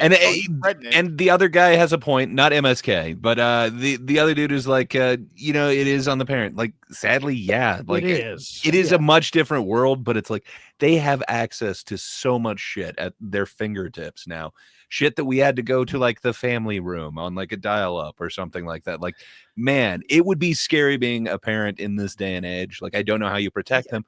But I don't think the orgy scene from this is the worst. I had seen way worse than that by the time I was like 14 or whatever. Sure. Plus, but MSK, he's not mature enough to see this. Like, should we be talking about this in front of MSK? Oh my God. So it is MSK now will not stop watching porn while the show's going on. So, I mean, how could you get him to not watch this even back in the day? I don't think he could. I mean, there was a couple women in those scenes that had bigger bushes than his hair, but all right. Oh wow. Okay. I mean, I've watched a lot of porn movies. I'm a porn connoisseur, as you guys know. Lex Luthor and Superman might fight and work out their differences in the Superman sequel. I swear to God, if he goes like, Lex, hey, I know you just completely ruined my life and basically just ruined the image of my parents I had in my brain. I forgive you. I would be very mad about that. I doubt it'll be that extreme. It's more like, hey, Lex, Brainiac's going to kill all of us. Help me punch him for the third act. It better not be like, hey, I know you completely ruined my reputation and made everyone hate me. You tried to murder me secretly in a pocket dimension, and you also kind of made me hate my parents. Yeah. Hey, bro. Fist bump, bro. No, please never let that happen. I couldn't let that would forever live rent-free in my head. Holy shit. One of the biggest issues with the DC EU was how Henry Cavill Superman was absent for several years. By confirming that Cornsweat's Man of Steel will return to the big screen only 2 years after his first solo movie, Gunn cements that the new DCU is doing things differently. DC offers consistency to fans, which can help the franchise immensely. Gunn did a phenomenal job of establishing the rivalry between Cornsweat's Superman and Holt's Lex Luthor. Capitalizing on that for a sequel so soon is probably the best course of action for the DCU. Lex Luthor's comics accurate war suit has been sorely missing from live action Superman movies, so the artworks teasing that it will be used in the sequel boosts interest in Superman follow-up. Yeah, the art up here looked really, really good. I will say this, though. I have to brush up on the Man of Tomorrow comic book because I legitimately don't know how the comic book is. I've only seen the animated movie. So if it's like the animated movie, that means the villain would be Parasite if we're going off that movie, right? Parasite could be a big movie villain if you do it in a good way. That could definitely work. Also, if you're introducing Martian Manhunter the way that movie did, that would be awesome. But no, he I swear to God, and I know Superman is always going to be that guy that forgives people, but it's just like, if he does forgive him for what he did to him in this movie, I get it. It's Superman. He's always going to do that, but it's like, God I think damn, if they're going to course correct with the parents thing, like all that parents bullshit, whatever, they're going to do it in Supergirl. Like, because Supergirl would be like, no, like that's actually not the full translation, or but you saw his I interviews, actually right? remember them talking about it differently. Well, I mean, if they wanted to fix it, because that seems to be kind of one of the bigger complaints that I've heard. Fix it. It's literally part of the plot, and it's what leads into why she's having such a crash out. But James Gunn had doubled down in interviews. Sorry, but James Gunn had doubled down in interviews that he's fine with it. I mean, he could change it, because that's the thing. People like him, we know he reads social media. And that was, out of everything in this Superman movie, that was the most hated thing. He might change it. I'm not saying he isn't. I'm not saying he will, but doesn't. I mean, you don't even need to change it all that much. It makes so much more sense now. With the boys, with everything that's out there, it kind of makes sense to see, like a Viltrumite type thing. We're way more. It's in the zeitgeist more. You've seen versions of that in The Boys. You've seen literally that with Invincible. Man, I think he's going off on this, and it is actually like two different storylines in the comics. It kind of makes sense to me. I hope he goes full on into this. I hope there is no course correction. So I hope that, announcing that Man of Tomorrow is the sequel to his movie boosts the comic book sales of the Man of Tomorrow comic book. I remember the All-Star Superman comic book having really good sales numbers because it was based off the movie. Being honest with you guys, All-Star Superman is not based off this movie. If you've read All-Star Superman, I've read very little of it. I don't even know why he said that. That might be the thing that I hate the most about what he did. He said this movie's based off this comic book, that it's not. Unless you're just going off the real minuscule, like it has Superman in it. It's like, I honestly felt like it was more like the Tim Sale one. What was it? Superman All Season, or Superman for All Seasons. Yeah, it's the Tim Sale, Jeff Loeb. Yeah. I felt like he felt more like that Superman than he did All Stars. Yeah, because he was like, because All Star was like a super god. Like he got that over energized. He got the energized cells from being so close to the sun, and then by the end of it, he was like almost optimate. Then he disintegrates or whatever it is. But yeah. So James Gunn went out of his way multiple times to say this movie's kind of based on also Superman, and then people kind of implied it might be based off of other Superman comic books from the trailers and stuff like that. But he had said in the original announcement, like he did with a lot of the DC movies, this movie's based off this book, like Grant Morrison's run on Batman, Man of Tomorrow, as a Woman of Tomorrow for Supergirl, and also Superman is literally not even a factor. Like, I just don't get it. Maybe he changed his mind later on, but just don't say a movie's based off this if it's not, because then. But maybe he wanted to boost the comic book sales. I don't know. That was the thing I just didn't like. But going around the hatch. Great Poupe, what is your thoughts on James Gunn's Superman sequel, Man of Tomorrow, being announced? And me also talking to you. So sadly, this has gone on way too long, this conversation, me having to talk to you. But I'm kind of all here for it. Usually I'm not super into Superman. He's not my thing. But I don't know. Gunn's last one really kind of got me into it. And what can I say? I really kind of trust him as far as the Suicide Squad goes and Peacemaker Season 1. Really loved Creature Commandos. I liked Superman way more than I thought I would. And, we're only 2 episodes deep into Peacemaker Season 2 right now. And I find it hard to judge an entire show by like 2 episodes. It definitely isn't coming out as much of a bang as the first season. But, man, I got some faith in him. I have way more faith in this than I do with anything Marvel is doing or has announced. I think they're going to kill X-Men in the worst possible way. And I just don't think it's going to go well. Where I don't hate anything that Gunn has done here. So I kind of trust where they're going. And I'm actually kind of excited to hear that this is where he's going to go with it. It sounds like he is bringing in a group pretty soon. To me, it sounds like this is what he was teasing. So I'm there for it. I'm definitely going to buy a ticket for this. but I'm way more excited for Clayface. That's the one that I really want. But yeah, that's about it, man. Awesome. Cyfax, what are your thoughts on the James Gunn Superman sequel getting announced? I'm going to continue on with what I've been saying. I feel it seems like the studio is losing faith in James Gunn, just because it seems like they're canceling everything else to push forward. Like, hey, guess what? Superman is like our big success. Let's go ahead and push the next one. And they've canceled so many other things that they're like, we don't trust you with anything else. Superman is, I guess, kind of our flagship right now. And that's all they have faith in. And if they want to keep pushing that, fine. Peacemaker's not getting the amount of views that a lot of people probably thought it would. I've been thinking that, like, I thought the second episode was fucking horrible. The Eagly Sing was kind of funny. Like, I was like, all right, that's cool. But it's another one of those James Gunn tropes where it's like, hey, let's amp up the side like pet character for some reason. And yeah, I don't have much faith in that.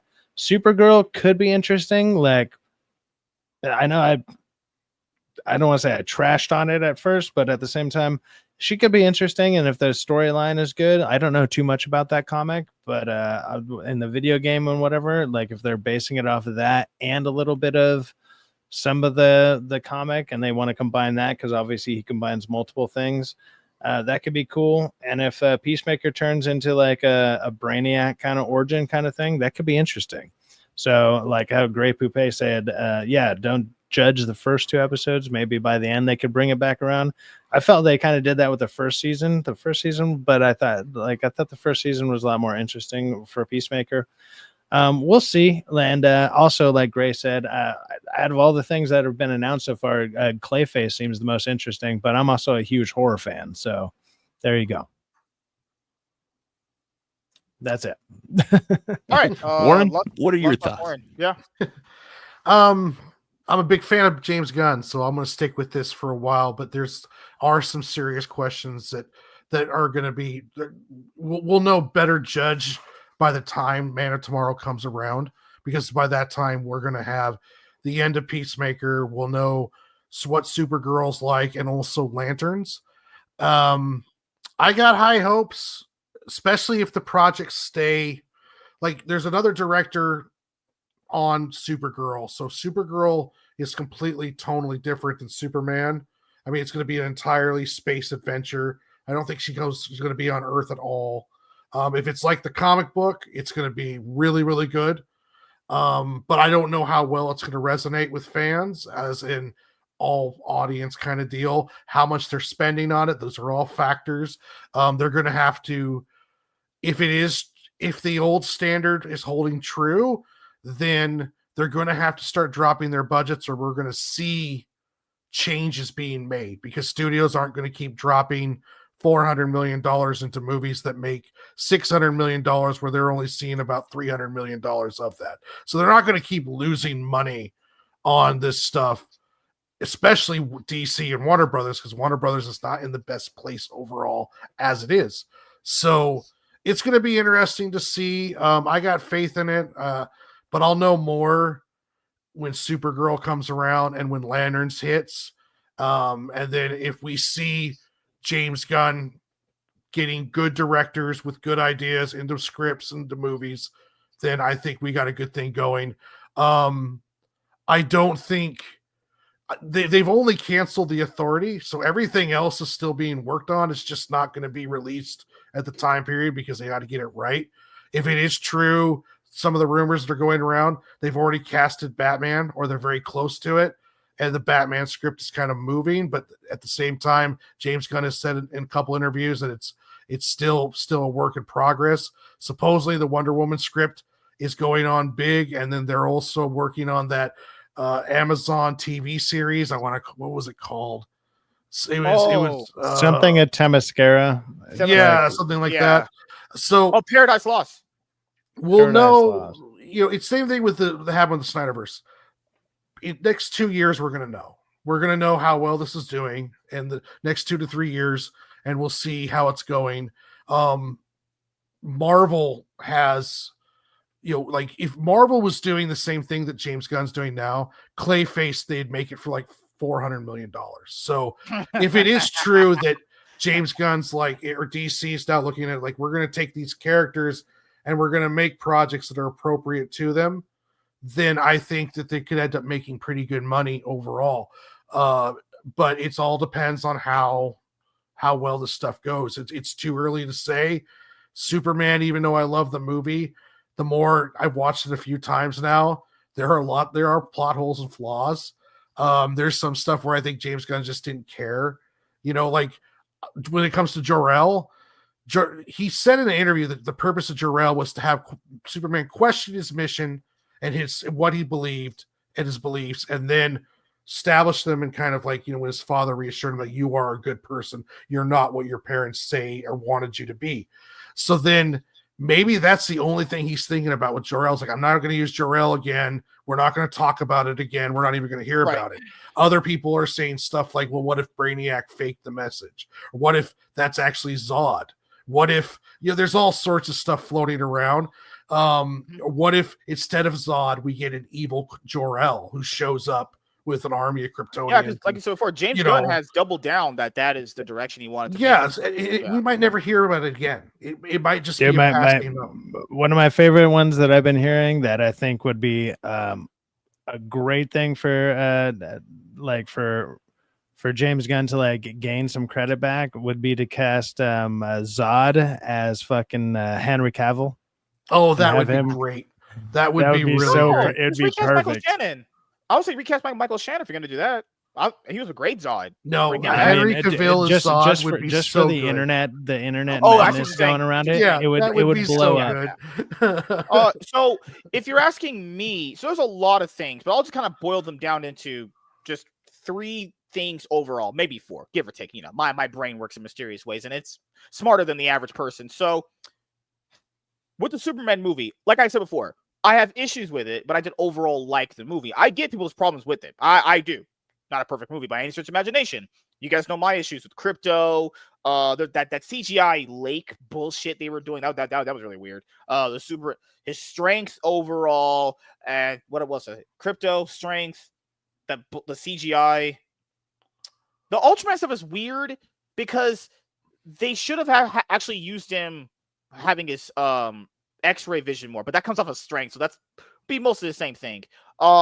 So like I said before, there has to be demand for this stuff. We're just in a different time period for movie theaters now. Like there's no like guaranteed thing. Like, do you make the demand for the movie by making it very good? Sure, but then again, if no one shows up to watch the movie, then there was obviously no demand for it, and then I don't want to hear them bitching and moaning about our movie failed. Well, you should have made to begin with. Then, like, was there demand for that movie? Then again, we'll have to see when it comes out. James Gunn has said, hey, we're not going to be greenlighting movies until they're done with the scripts. I mean, was it this one or something else? Like I said before, I don't fucking know. It could have been this one. It could have been changed to this one. I don't fucking know, honestly. The last thing I'll bring up mostly is when people have said this will translate to Supergirl. There's literally no, I mean, the positive word of mouth could transfer to Supergirl. Is it going to be as big? Like I said before, we don't know. This has only been the first movie. We would have to judge this kind of like that Sony movie universe. After we like 4 movies deep, then we could kind of know, okay, this is the stuff that works.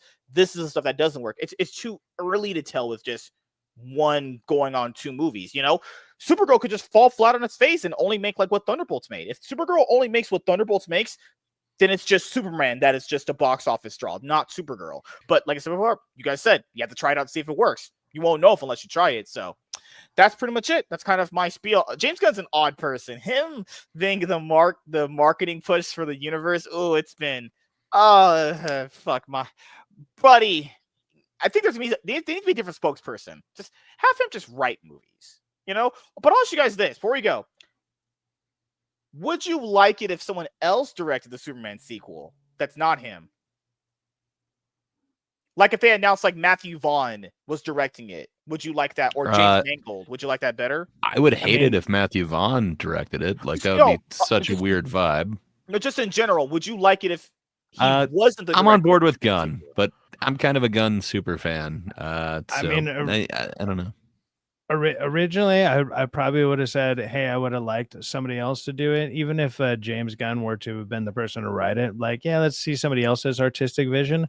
The problem is the studio won't allow that, almost guaranteed, because they're pushing it so hard that this is such a massive success that if they were to get a different director to do the second one, they're going to have to sit there and admit that actually it's not that big of a success. Like with it, because they'd be like, well, if it was so good, why don't you bring on all the same people? Like, why wouldn't you do that? It's like, ooh, well, If now the we got chef to. was Now good, you're why'd actually you do the new admitting one? failure. You know, they're never going to do that. They just won't do that.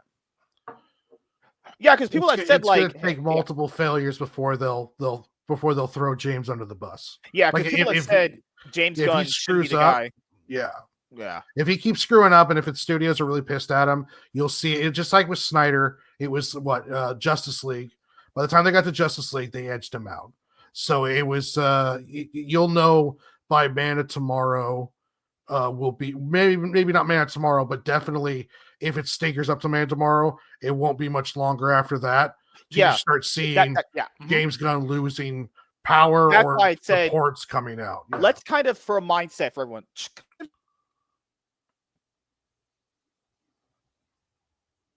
Ash. What I'm saying is like, okay, perfect. Did he just? Yeah.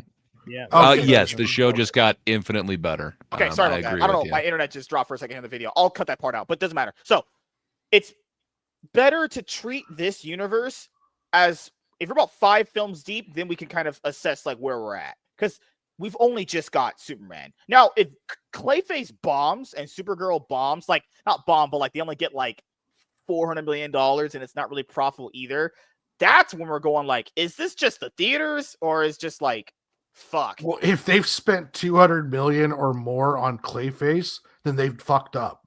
That should be 50 to 80 million dollars. I would cap it at 80. If you're doing 80, you might be doing too much for a horror film like that. If you're doing that, then you're doing Marvel mistakes. That's If Clayface, I was thinking around 50. Like, I think 50 if they can do it around 50. I mean, if at the worst they pull 70, at the worst 80. I mean, that still gives them some room to play. But like Clayface, that name is not going to sell that much. Just the name is not going to sell that much. But if they're like, from the DC universe, James Gunn, blah blah, they might be able to gather a little bit of extra, like just from some bullshit clout. Now, if they did something wild, like announce, okay, we figured out the Batman script. Here's our Batman actor, and guess what? He might be showing up at the end of Clayface. Now that might change.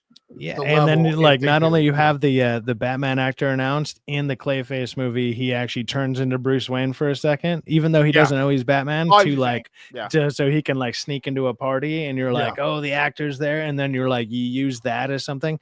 See, that's another great thing. Like you could use Clayface as something to almost the way that you could use Mystique, right? Where you just showcase all these other characters without having to really get them or to really do all that much. I mean, obviously for a live action, you need to, bring in somebody like, oh yeah, here's your $200,000 cameo for 5 seconds. And they just sneak in like, yes, here's my ID, sir. And then they walk the fuck in and you're like, oh damn, Bruce Wayne's there. That's crazy. And like, and we got our first glimpse at Batman. You know, they cast it as Bruce Wayne, Alan Richardson. There you go. No, don't do that. That would be horrible. But yeah, those are my general thoughts, honestly. Hopefully the universe is gonna be successful. Hopefully this movie cemented that DC really cares this time around, albeit some of the decisions made in Superman just weren't that good at all. But you know, in my life, I'm gonna be going to the movie theater again to watch these movies, and I'll be definitely taking my wife out to see the Superman sequel. We had a lot of sex when I went to see it the first time around, if you guys believe me, but you know, that's how the cookie crumbles. So thank you guys for checking out this video. If you guys are returning viewers or new viewers, then please consider subscribing to the channel if you have not already. Leave a like on this video if you enjoyed it and comment down below. Also, make sure you guys hit the notification bell. That way you guys can get notified on whenever I upload a brand new video or go live. I am MSK, aka Master Swag King, and we are going to sign out, guys. See you guys later. Goodbye. Peace. I will freeze. I will cut it out.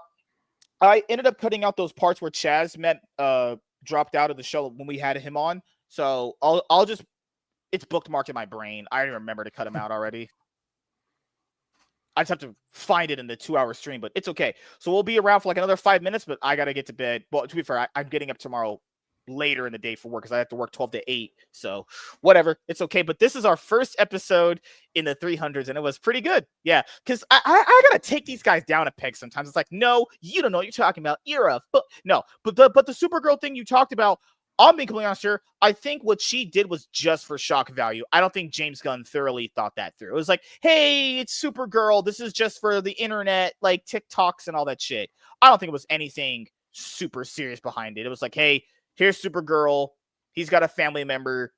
That's it. I don't think there was real any thought. It probably wasn't fully thought out. Like, it's not like, hey, this is actually the only thing is leading. Yeah. The only thing it's leading to is, hey, this is our next character. That's it. Yeah. It has nothing to do with like, hey, this is actually going to be a major plot point, or like it didn't show like a a teaser to a massive villain or something. It's like this is just this is simply our next story. That's all I thought it was, because it was like she's gonna get ran through. There's gonna be 3 songs. Oh my goodness, Krypton failed. Now I must jerk off like a bunch of dudes. Oh my god.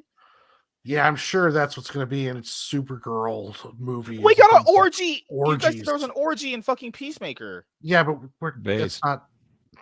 You guys said it was never gonna. No, the argument was you guys said it was never gonna happen. I was right. You guys have to admit I was right. James Gunn's a crazy Nobody man. ever said an orgy was not going to happen in Peacemaker. Come on, it's not going to happen in Supergirl. Yeah, not in a movie. And in a movie, no. I mean, there might be happen on Pornhub, but is it an implied one? An implied orgy. How in the world would you do that? You see her coming out of a party, like just like putting on her shirt, and there's just like a couple people in the background walking around. Yeah, she's got cum stains in her hair. She's just got some. She's like wiping coke off her nose, and she's like, "Oh shit!" Oh, you mean cum? Oh. MSK, it doesn't have to be your kind of party. I don't think you realize how parties like that work, but no, she probably got, dude, in that party, she probably got meth snorted out of her asshole and shit. Oh my god. I know you're speaking from experience, but perhaps she's not that type of girl. You never know. MSK, do you think that what's crazy is we were supposed to get a Nightwing movie for the DCEU by the guy that directed the Tomorrow People, Tomorrow War. They've talked about Teen Titans being worked on, and also Teen Titans, yeah. Gunn's already said that he wants his Batman to be with Damian, so that means the whole. They're going to do that in Batman: Brave and the Bold, right? Yeah, it's going to be Damian. That was going to be the Batman one, Brave and the Bold.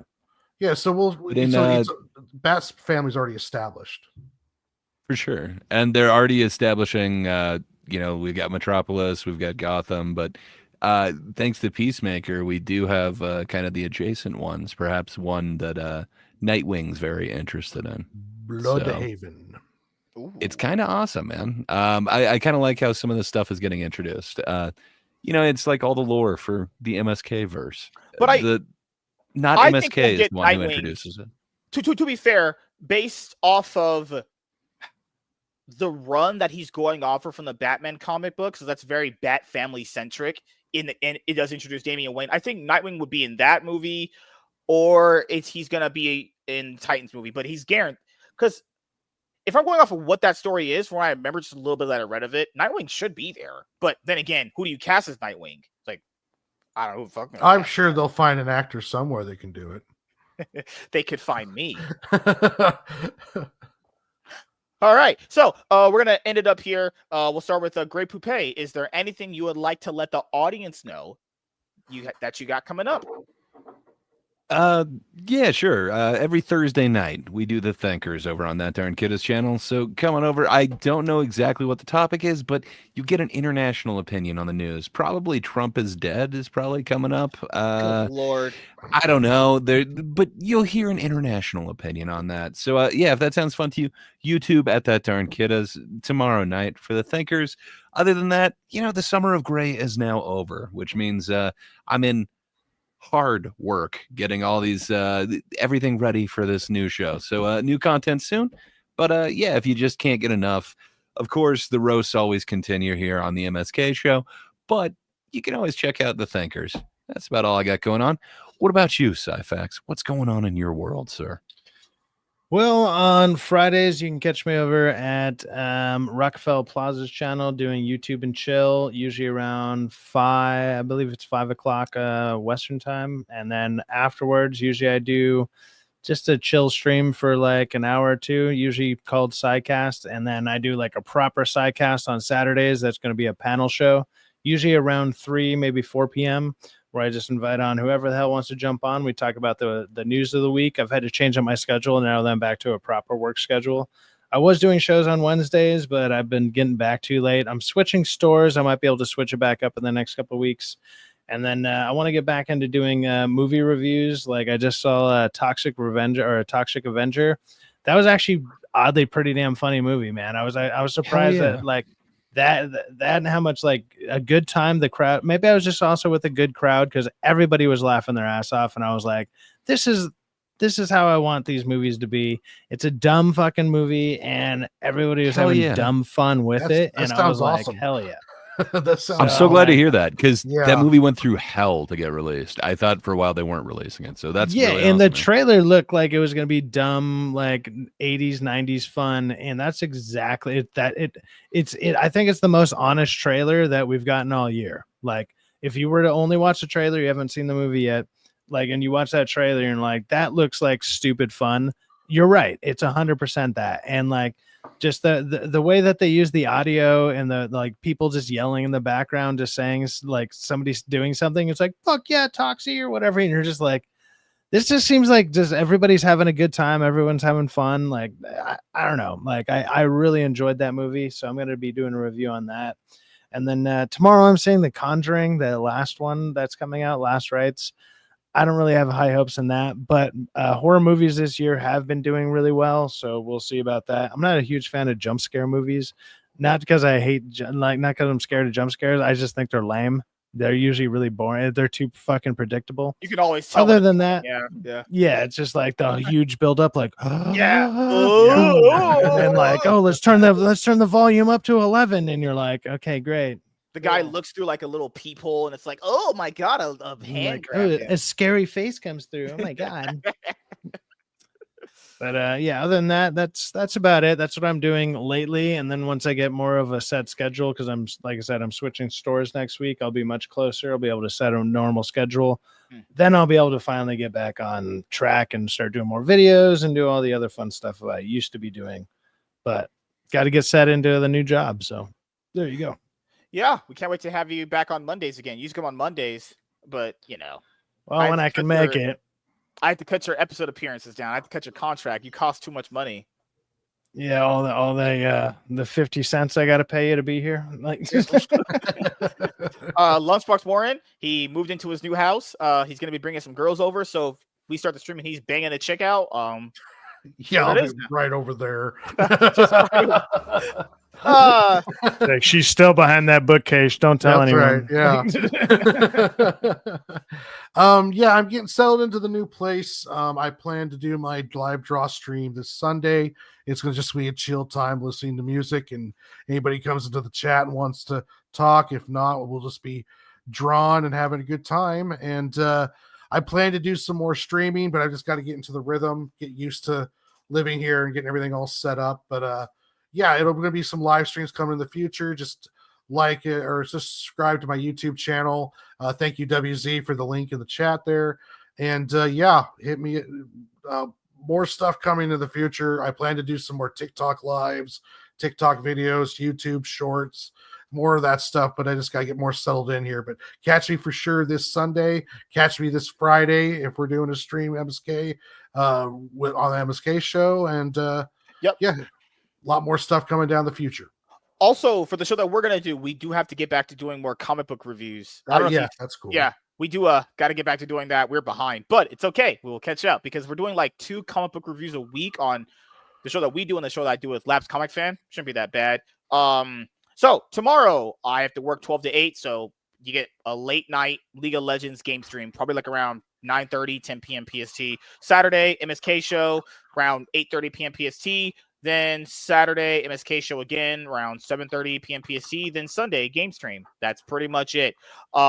We just crossed 300 episodes, so thank you guys for the help with that milestone. I couldn't have done it without you clout chasing fucks. You know, you guys do truly help out with the show because you guys are the show. I'm just the entertainment.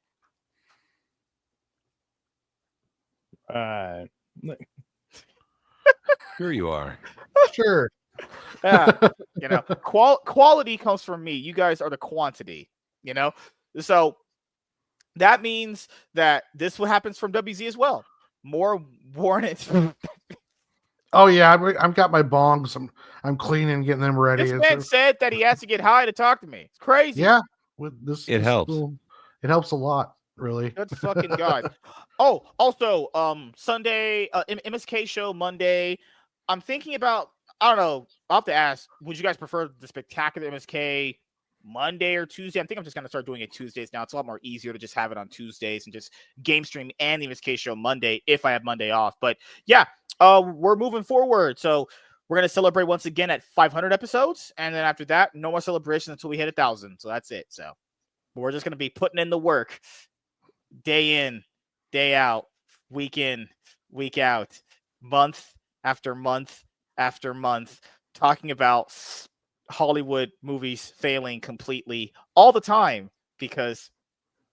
and then watch them tell us the movie's not failing. What was your movie's budget? $100 million marketing, $200 million. How much did it make? $400 million.